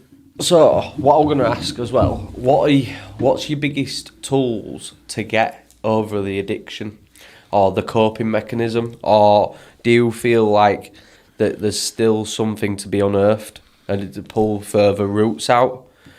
Why that coping mechanism were there? I think all those what do you thinks are all relevant. Yeah. I would go back to say that to overcome the addiction, as crazy as it sounds, I don't think I was an addict. Yeah. I think I was I suppose it probably sounds illogical, but I think I was medicating. I was trying to treat something. I was trying to treat trauma. Yeah. I think I've begun to treat the trauma. This, what we're doing here, is for me metaphorically a line of coke. Yeah. I get as much out of thinking about coming here, being invited here, feeling that I'm wanted, feeling I'm needed, feeling relevant, feeling like somebody wants to hear me. All these things, I could go on about it. I get the same buzz out of doing a line of coke. Yeah. Is there stuff to be unearthed? Given the last time we had a conversation, when the kind of that anger that was inside me came out. I think what I've done now, where I think I've done that is, I was always looking up, and kind of looking up and trying to look away, and now what I've started doing, looking down and looking within, and instead of being frightened of what's there, I'm trying to challenge myself, trying to look at it closer, and to the point where this sounds like an oxymoron or paradoxical. I want to find things, right? Because I love learning about myself. I'm a fascinating person. I am my own biggest fan. There's a song that I recently came across, and everybody knows it. I found a reason, and the reason is you. You know, is it Hoostbank, whatever the band's called? And there's a line that says, "I'm sorry that I hurt you. I never meant to do those things to you." I sing it to myself in the mirror. That's brilliant. Because I hurt me the most. Yeah. You know, I remember the time the last time I'd used, I rang a police on myself for help, and the police were what they want to do is they want to get a conviction, because they don't want to deal with mental health. Yeah. They don't want to know there's a guy having a hard time, and they're asking Joe, like, did he hit you? Did he do this? And did he do this? And Joe went, you know, the only person he hurts is himself. And of all the madness, that's what Joe said to me. She says, see if he'd walked in one day and punched in the face, she'd had a reason to throw me out. And that might have actually helped her move on. Yeah. She said, but you didn't. She says, you got your wages. You handed your wages over. You made sure the kids had food in their bellies. You made sure there was petrol in the car. You made sure there was heating and there was gas and there was oil. And she says, and then you thought, right, everything's sorted. Right, I'm going to go kill myself. And she says, it was so hard to say. And I was thinking, you don't know how much you're valued here. You know, you hear about all these horror stories of people going through addictions and people going through all these isms and all the things, and they become selfish. And she says, you were hurting yourself. She says, and it was so sad. See it. And I couldn't see it. I thought it was curing myself. And she was like, there's nothing to be cured. She calls me pretty, and you're so beautiful, and you're so pretty. And I've never had them descriptive words used against me, you know. Most men don't. No. You know, we don't. And actually, in terms of giving you your flowers. Absolutely, mate. You know, I stopped buying her flowers. I have to tell you a story. I have to tell her it. I stopped buying her flowers. I used to buy her flowers once a month. And it was her birthday, and she still laughs at this. And I bought my daughter flowers. I used to buy her flowers for her bedroom and buy Joe flowers. And I bought her a bunch of flowers, and the other ones hadn't died yet. And she went, oh, more flowers? And I went, I'm never buying you fucking flowers again, right? And I never have, right? I need to go and buy her flowers, right? Right? That's like 2 years ago, and I haven't bought her flowers since. Yeah, you best get something out. Yeah. and then, you know what she done for my next birthday? Bought me a bunch of flowers. Did you? Craig, what the fuck, man? I felt fucking beautiful. I felt special. I felt, you know, as mad as it is, it wasn't the flowers. It's the gesture. It was the gesture, mate. The fact that she listened, she knew I love lilies. She hates them. I love the smell of them. She can't stand it, right? I love the yellow stuff gets over you. She can't fucking stand it, right? In fact, I don't think we like each other, right? But yin to your yang. Yeah, absolutely. But that's the beauty in it. And I remember her saying to me things like, when it stopped, and I was starting to be a bit more present in the house. And then she said to me, she says, one thing you won't notice, she says, when you went into the garage, I used to lock myself in the garage thinking the kids don't see it, so they're not going to get hurt. Yeah. But they don't see their fucking daddy, you know. And she says, it's amazing. The kids now have their bedroom doors open all night. That's beautiful. And the things that she's seen, the things that she saw was just, the changes that Giovanna saw versus the changes that I think I made don't match up. It's all that. As we're in, so it's the more that we change as inner, it starts to radiate this beautiful. It's inspiring for your kids. You want them to be one. I think Daryl, who worked with the other day, who were on about it, is when we get older and as children actually want to spend time with us. That's what a rich person. It's not having the money in the bank. Yes, it's an additive and it is a good thing, but knowing that your kids actually want to spend time with you means that you're a character that they will look up to. If they go off to college or uni and they don't want to come back for holidays, it's because we've gone too far away from the line with them, really. When we moved from Bradford over to Huddersfield, and Saoirse was still quite young. When your baby's young and you move boroughs or councils, you have to get a midwife again. Yeah. So in our new house, the living room's on the middle floor, one of them townhouse type things, and so the midwife came along and I put the blanket on the kitchen floor, and the midwife and Saoirse started to cry, and I said, no, we won't lift her when she cries. Right? Because you think that's what I hear. And she went, do lift her. And she said one of the theories that they're going through at the minute is that suicide, certainly amongst men, is one of the links is, and obviously they can't differentiate between male and female, but one of the things they're thinking is that when I was younger, I went home from school and either one or both my parents were there. Right? I woke up every morning and either one or both my parents were there. Most people wake up now and both parents are away to work, or we drop them off to childminders. Somebody else picks them up from school. So she was suggesting that when they get to the stage of 16, 17, 18, when they want to talk about puberty, or they want to talk about a girl or a boy, or wearing that or not wearing that, or my 17-year-old boys, they're naked kids, and I'm having to say to him, put some fucking underwear on, put some clothes on. That's their family home, and they feel safe. They feel safe, mate. And that's what that midwife encouraged me to love my children and show them love and show them affection, and she said to me, they'll have loads of time to grow up. And sure again, they're going to it, just you being on here, being able to be heard. They want to be heard. Like, if we're not listening to them now, they'll go and make their own friends, and I think that's where a lot of us may be toe line and go and do his own thing, because we can't relate. And I think this is where, with the school system and stuff, where we're passing as kids out to these institutions that they don't line up. The way that kids are taught now, they're taught for a world that was the same world as grandma and grandparents. It's not the same world. And it's their beliefs. So when we're coming up to these matchups and we're not present any of the time, we have nothing in common, because we've not really brought them up. It's a system that's brought them up, and that's right. And the social system abandons media them, now, and the system abandons them. Yeah. So they get out of the system, and it's like, oh no, you're grown up now. Yeah. Go get a job. And you know the Cat Stevens song, Father and Son, and it says, from the moment I could talk, I was ordered to listen. Yeah.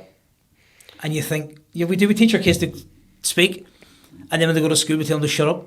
Yeah. You're going, you've just spent 4 years teaching me how to talk, and now I want to go to class and you tell me to shut up and listen. And it's mad. It's a, I know best and stuff. And once you realise what the journey is about, your kids are just a reflection of stuff of your inner child that wasn't seen to. Yeah, so when you heal them, you essentially heal you and your ancestral line. I found myself, when I was in the mix of it, I found myself trying to live my life through them. Yeah. So like, say the Grand National was on, and I'm having a couple of beers, and I'm trying to get the kids to pick a horse. Craig, if the horses were running backwards, my boys will know a difference. They don't understand horse racing. They don't understand gambling. They'll go and they'll maybe put the 2p in the wee donkey machines. Where you've got to roll the ball and get it in. Your donkey moves quicker. Yeah. That to them is gambling. Yeah. And Giovanna said to me one day, she says, Sean, they're your sons and not your friends. And it hurt.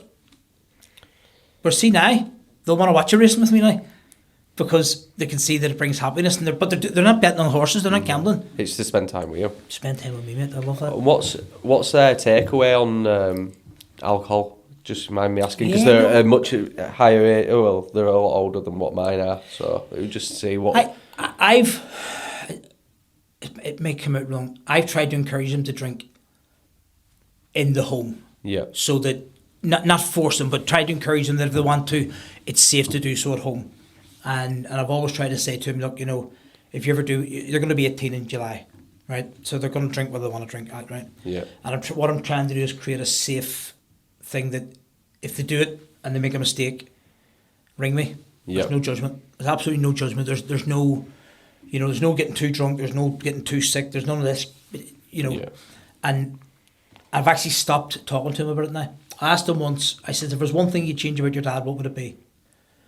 And almost kind of simultaneously, they both said, we'd change your drinking. And I went, did my drinking used to hurt you? And I went, no, Daddy, we don't remember you drinking. It's just when you talk about it, I can hear how much it hurts you. That's crazy. And I went, oh, Jesus, man. I felt that. So what I do now? What do I do now? Talk about love, talk about affection. If I have that much of an effect on them, I want them to know love and affection and giggles, and we tell the stupidest jokes in the world. Yeah. And we have a bit of a dad joke thing, and my Connor and my Reese, they're the dumbest jokes you've ever heard, but we freaking giggle. Yeah, well, that's what he said. But life's supposed to be fun, and it's supposed to be laughter, and not all this seriousness all the time. But can I tell you a joke about going to Egypt next week? Go on then. So I'm going to Egypt next week for Christmas. Right? You can see the enthusiasm in my voice. That's fucking brilliant. Yeah, you haven't heard it yet. And can you leave now? Go on. And I rang my dad and I said to my dad, I says, Dad, I'm going to Egypt. And he says, one of my uncles has a car park over there. I said, you're joking? He says, it's called Tutankhamun. Oh dear. That's the level of our jokes now, and that's where we are. And when we go on holiday, the boys are bringing their girlfriends with them. Yeah. Craig, we were in Amsterdam in January this year, and the boys were at home, and Saoirse was with her nanny. And the ring door, we see from the family chat, the two boys, the two girls. The two girls are best friends. Obviously, the boys are brothers, and so the ring. We see from the chat they're going to go bowling. Yep. So the ring doorbell goes, and it's the two girlfriends. And we just kind of watch till they don't know we're watching, And Reese opens the door, or Connor opens the door, I can't remember, and they're going to put their coats on. And as they go to, the girls kind of step into the house. Now, they're very welcome house, they could have a key to my house, there's no problem. And the boys went, no, you can't come in, there's no parents here. Wow. Craig, I have good boys. Yeah. I have good boys, and I think I've been rewarded. My reward for sacrificing my self-indulgence, or my reward for healing the inner me, or whatever it is I've done, my reward is I have two wonderful 17-year-old boys, and they make it worthwhile. And every time I think, there's sometimes I'll think now, I might get a wee bit of coke, And I'll think to myself, I remember I was driving to work one day, and I was driving through Driglington, and I'm driving the car, and I'm thinking, I'm going to Belfast next week, I'm going to get a bit of coke in one of the hotels, right, and do this. And one of the tricks I learned, I pulled the car over on the lay-by, and I got out of the car and went and sat in the passenger seat, and I talked to myself in the driver's seat. Well, if you want to go do coke, Mum will go now and do it. Because you're at work. You'll get away with it for 8-9 hours before Joe realises. And then I went, but I don't want to do coke now.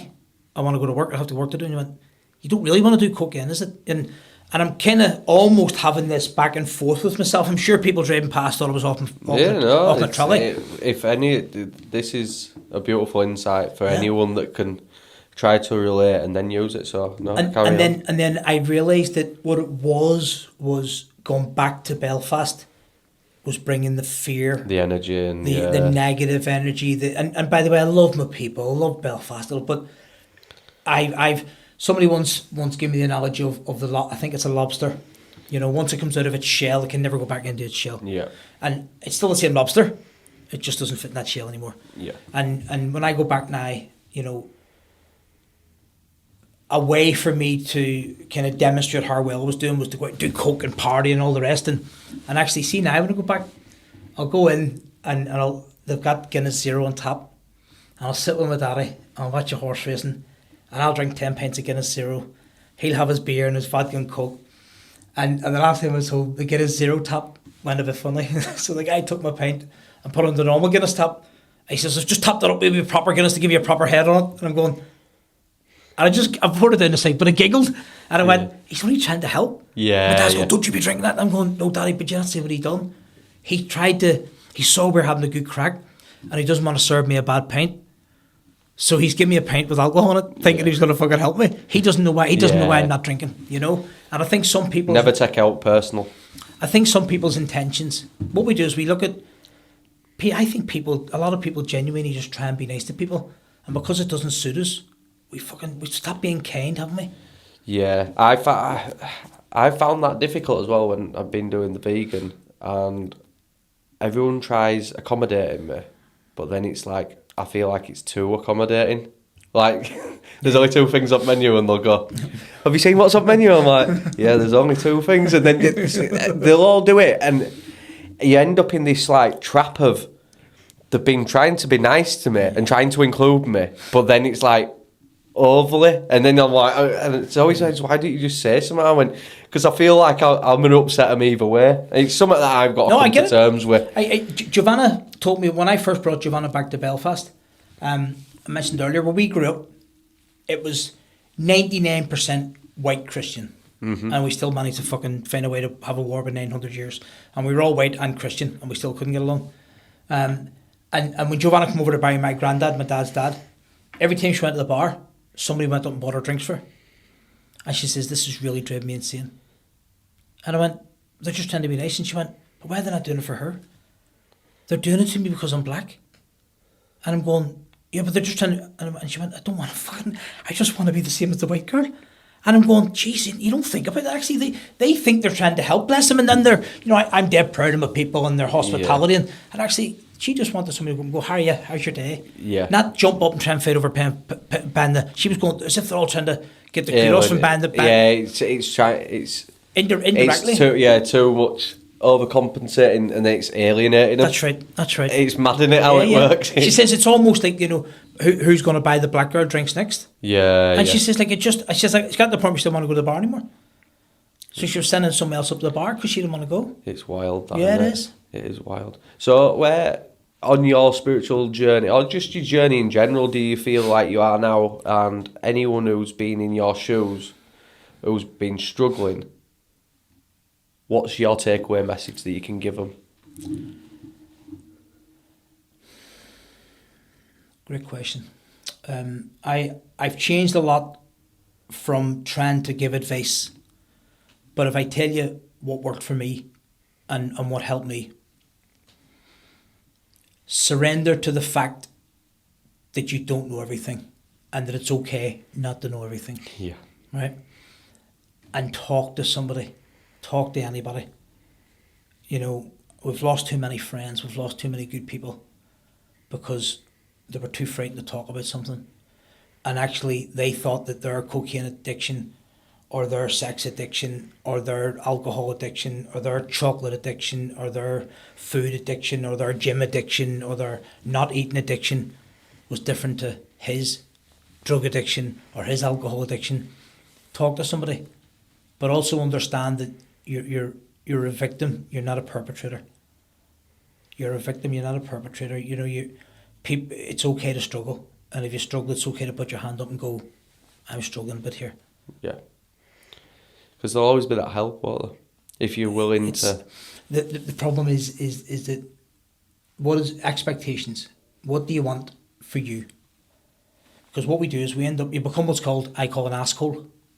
You can run asking everybody for advice and you do nothing about what everybody's telling you. So you become an asshole, right? Just surrender. That I bring it back to that time where I walked in the dance shop and he went, "You all right, Sean?" I went, "Yes, sir, yes, sir." And he went, "Are you all right?" And I went, "I'm fucking not done." I cried my eyes and I said, I'm absolutely not okay. I bet you're just fed up of saying I am all right, and you know that your soul inside is just going, why are you saying that? And you can probably cut the next bit out if you want. But anybody who struggles with over cocaine, use cocaine addiction, whatever you want to call it, and I'm talking to Dan and I'm saying to him, how do you get to the point of not doing it?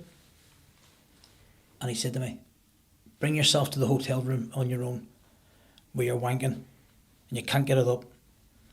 You can't sleep because you're horny and you can't get it up." I was dying to laugh right? then as you said. No, I know. Yeah. And he went, "Bring yourself to that lonely, pathetic existence." He says, "And then ask yourself, do you want to do coke?" And that's where I go when I think about it. It's the fast forward to what you Correct. feel like. Don't let that energy that's come into you now let it overdrive you and get you to that point. The end game of where it's going to lead you. He said to me, he says, Name me the last time 100. How many times in the last 100 did you not end up on your own? In a fucking bedroom or on the sofa or in a hotel room or a B&B by your fucking self, trying to sort yourself out, and you can't, because you can't get a fucking up because you're off your tits and coke. Many times in the last 100. And I'm probably 100. It's just because the next 101's going to be exactly the fucking same. And it was that, but it's that ability to talk. You can't bullshit a bullshitter. Yeah. You can't con a con. I can't stand there. I don't do that. Of course you fucking do, Sean. Everybody does. And actually, when you bring in that home truth of saying to somebody, this is where you're going to end up, because it always ends up there. You always end up in fucking stood in somebody's kitchen, 2 people, and then one falls asleep and you fucking end up roaming the streets, or it always ends the same way. Yeah. Right? And the definition of insanity, isn't it doing the same thing over and over and expecting different results? So I guess the takeaway message I would ask people to think about, anybody that's struggling, anybody's going through a hard time, you have your own answers inside yourself. But ascribe to something. Go to a ceremony, go to a breathing class, go to mosque, go to church, go to synagogue, go to anything. Ask. That's what I'm saying. You're saying it better than me. Yes. You know, you mentioned earlier about you ask for forgiveness. You know the one about ask for forgiveness. I once asked God for a bike, but I knew God didn't work that way. So I stole a bike and I asked God for forgiveness. I'm not obliging anyone to do that. right. And it's about you're not on your own. You're absolutely not on your own. And whenever you're going through, I guarantee you, as sure as there's hair on a donkey's balls, I guarantee you, one of your brothers, cousins, uncles, friends, neighbours has gone through it, is going through it, or somebody go fucking through it, and just speak about it, man. Just talk to somebody. Jesus Christ, just fucking talk to somebody and just surrender to the fact that you're not in it, and you're not. On. That's it. Wow, that's beautiful. No, that is beautiful. And the other thing is that when you were at your most, I'd say when I were fucking up the most is when I had the most people surrounding me. And I think that were an integral part of really realising, and I'm not saying I still love them friends, but we're not as close as we used to be. And I were the instigator, by the way. I'm not saying that they were. Yeah. But people support what you're doing. And when you start going off on this tangent of change, that's the hardest part, because you feel like you're losing. You're losing a lot of people, but ultimately for me, I was going to lose me. I was losing me, and now I feel like the more that I've lent into change for myself, more that I've found me. So it's done the opposite again, like we spoke earlier. Would you go so far as to say, and you don't have the answer because I appreciate people listening to this, but I'm going to say it about me. I would go so far as to say that some people didn't want me to change. And they wanted me to be the crazy bastard. They wanted me to be the drug addict. Because what they got was their 2 or 3 hours. They were able to go, I have some people that can go out, have 12 pints, bag of coke, go to work. Absolutely no problem. Yeah. But doing it alone's pretty sad. So, dance, monkey boy, dance. Sean, what are you doing tonight? They didn't. And they knew, fucking people knew that I wouldn't stop once I started. And I'm going to say, Craig, they didn't give a fuck. They didn't care enough about me to not want me to go out. And you know, towards the end of my addiction, I remember having to go to some people and go, if you don't fucking stop encouraging me, I'm going to stop doing what I'm doing. I'm going to stop knocking around me. I'm going to stop talking to you. And there's a transition from that place to now. And if it's like a slope, there's a part where it gets very, very lonely. The lonely chapter. And you think to yourself, God, why aren't they inviting me out? And why aren't they bringing me here? And why aren't they doing this? And then you... And that's God moving people out of your way for you to find your way. You could never get to it. You can't get to the top of the mountain, can you, without going through the brambles and slipping on the muck and getting you can't go through it. You can't get to the top of the mountain until you go through all that. And I used to think, why me and all the rest? And there was a part of me then wanted to heal everybody. So I was trying to get people to go to groups, and I was trying to people do this and people this. And the truth of it is, the harsh reality of it is, they don't care about you. You know, somebody once said to me that the only thing they have in common with their drinking friends is drinking. And the only thing they had in common with their sniffing friends was sniffing. And what you then did is you then tried to... do you ever have a social circle where the social circle's the aspect of it? We're all planning the night out, right? Mm-hmm. Actually, what we do came after planning the night out. When you're using, it's the opposite way. You plan the coke, and then you plan where you're going to go take it. I used to have it before I went out. Yeah, that's right. Always, I'd have a bag, but it'd last like 2-3 times going out. Which people, it threw people out like, no, but I says, but I had it to level me. I mean, it's still, I had to have it. Yeah. So it's just as bad as someone taking 3-4 bags. And you know, I never met that Craig, right? Yeah. And part of me almost wishes I did, so that I could tell him now, this Craig, that I'm proud of him. Yeah. Because the amount of nourishment you've given me has been invaluable. You know, and there's been no lectures.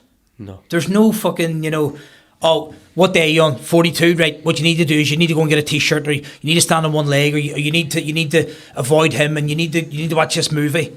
It was just, I remember the first ever ceremony I went to, and I'm in the corner, and I just kind of get up from the meditative state we were in. Don't know much we can talk about, but I kind of, and you're over talking to Darren's son, and I remember sitting like this, watching this, right?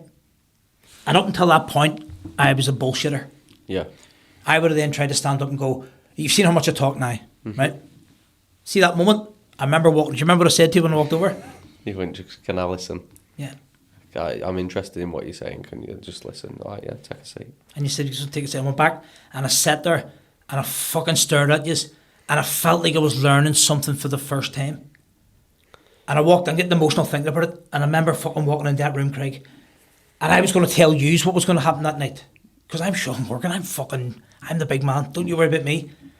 And then we did what we did, and kind of I came to, and it had all these wonderful colours and feelings and emotions, and everything was lovely.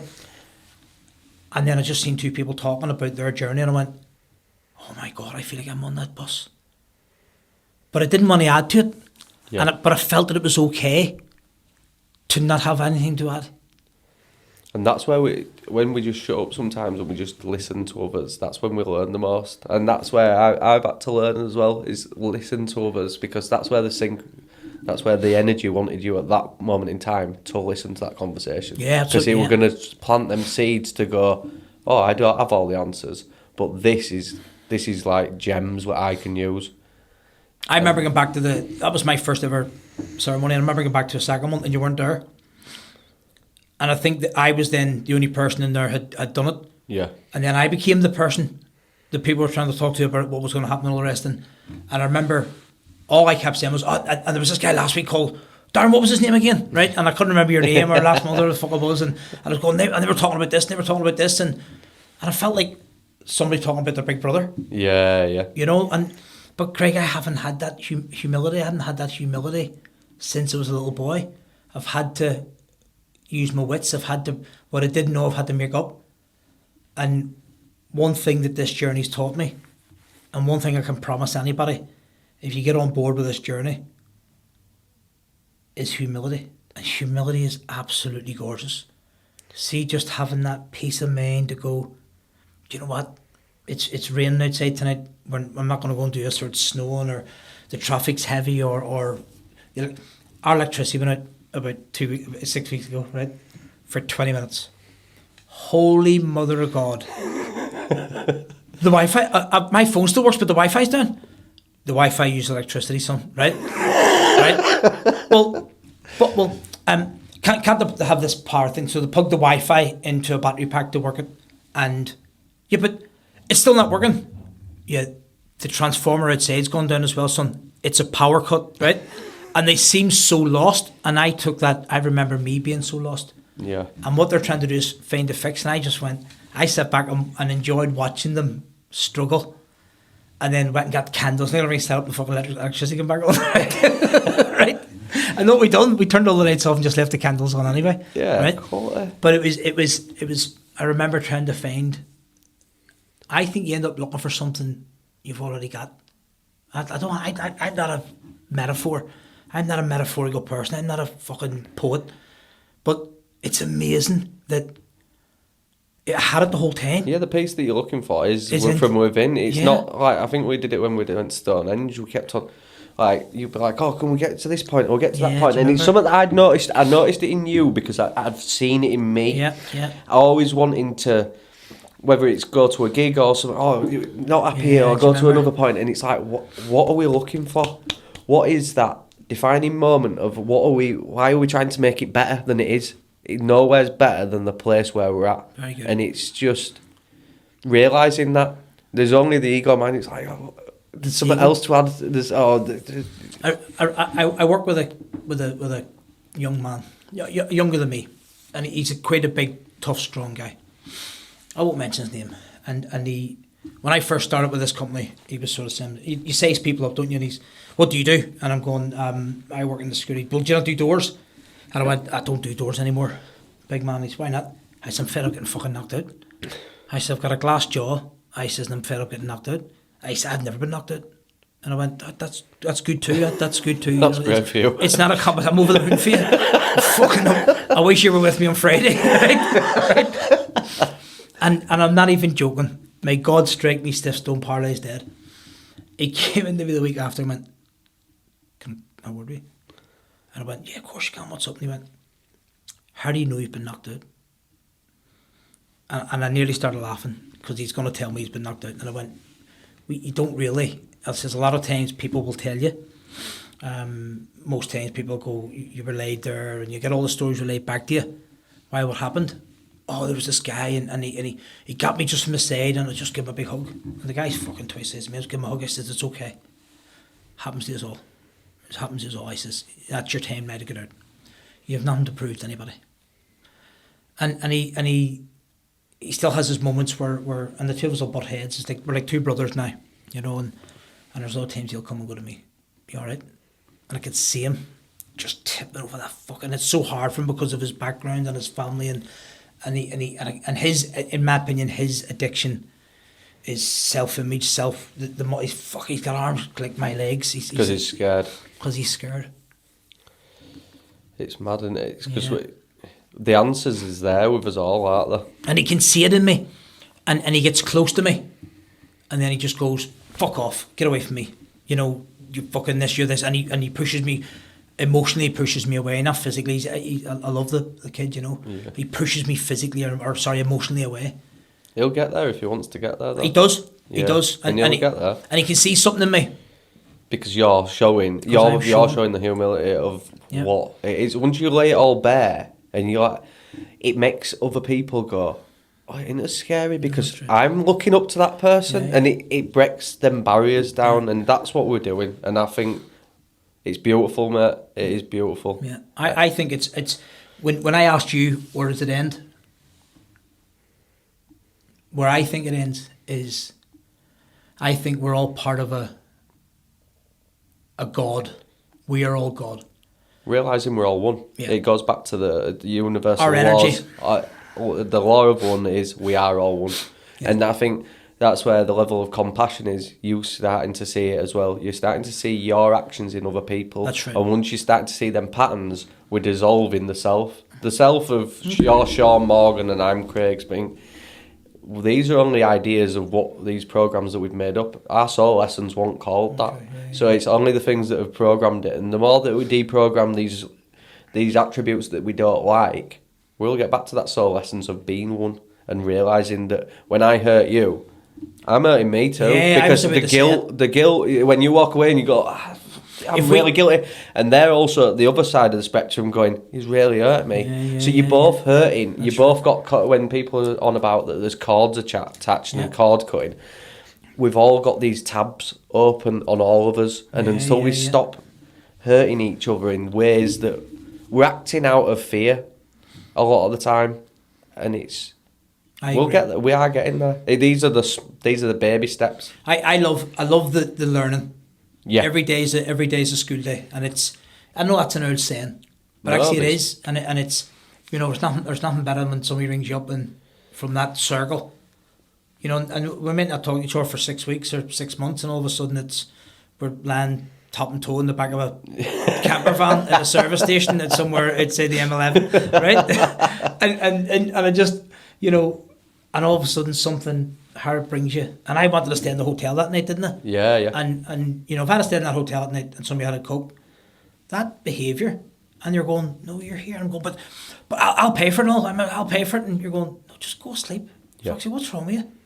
And then was that last year? Yeah, it's flown. It feels like, no, for me, it feels like about 4 years ago. Yeah, it's crazy. Because I think I was dipping my toes, and I think going to Stonehenge got me up to my knees. It took me 43 years to get my toes in.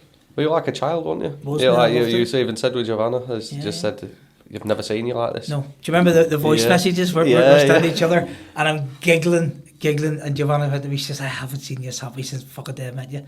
She says and there's no giggling because you know you're going to go do drugs, you're going to do coke. She says, you're genuinely happy. And I think reflecting back on it is the adventure. Because, again, you said you could fast forward and talk to yourself and say, I know exactly, after 100 days, the 101 will be exactly the same. Yeah. This is a new energy. The new energy of you going, I'm going to Stonehenge, and people are going, why? Well, so you can see a rock formation, and I don't really know why, but... Actually, do you know what I found? Everybody I told? Go on. Oh my God, I'd love to go there. Alright. Oh, honestly. Because you're doing something different as well. Are you beating people like different stuff, and it's what lights you up, and it's the unknown. Like I didn't actually know why we were going. Obviously, I wanted to go down for Solstice because it looks like an experience. It was an experience. I'd like to take my family next time I go down. Me too. Yeah. Because there's that togetherness, and it's a beautiful thing. Yeah. And our life is an adventure, and that's what we're supposed to be doing. And you take drugs and alcohol away from it, and it is just being peace of a sunrise and a sunset. And how giving will that be? I found the sunset just as lovely as the sunrise. Yeah. See, when we were there and the sun was setting that side, and all the sky and the orange and the blues, I found that just as lovely as the sun coming back up. Do you remember it on both sides? Yeah, it were crazy, wasn't it? And it's free. I think it would camp chairs in though. it would have been a lot better sitting on that Argos camp chair, sitting up and with my tin of beer and my bag of coke. But no, thank you very much for coming on again. This one will go out. Sean and Craig, Mark 51. So I'm privileged, Craig. I'm privileged, and thank you for opening your heart and opening making yourself available for those that are just a bit further down the mountain. Yeah. And I want to get to the top of the mountain, and you're that bit further up, and you're mind that branch and just be rocks a bit slippy. And that's what you're trying. That's what you're doing. That's what you do for me. Is you're not saying put your hand in there, lift your leg. You're going just that's a bit slippy, and just be mindful that that's a bit windy, and that rock's a bit loose, and what you're doing is you're helping me traverse that, and me and I know you can do it for other people, and I know you do it for other people. So whether you're thanking me, I think it's me that should be thanking you. I think it's both. I don't like you keep on saying that I'm above you and stuff. There's many attributes that you have that I aspire, and I love how you light up a room, and you are like the way that you carry that energy, and it's something that we're all learning from each other. I don't ever like to put myself. My ego certainly does. My ego. When you're saying that, the ego's somewhere in me is going, oh, this is great, and I've got to ground myself back down and go, no, we're learning from one another, and that's the communities that we're going to build off of the back of this. Is people who are coming on the first day of whatever we're going to be building. Yeah. I'm hopefully going to be learning just as much as them as they are off me, and it's teaching that inner peace. I think that's what I'm striving for. I'm getting to that point of I'm still reacting to the world in certain aspects, and I think I'm trying to dilute that, because when you're not reactive, you control your happiness. Is that one way you see Neo in Matrix, and he's got his hand out, and it also shows what's the Buddhas do it, don't they? That's right. It's stopping the energies, saying I have full control over me. You don't have control. I had a mate once try to stop bullets. Yeah. I had. I met. You did. On that note, Thank you, thank you, Thank you Sean. very much.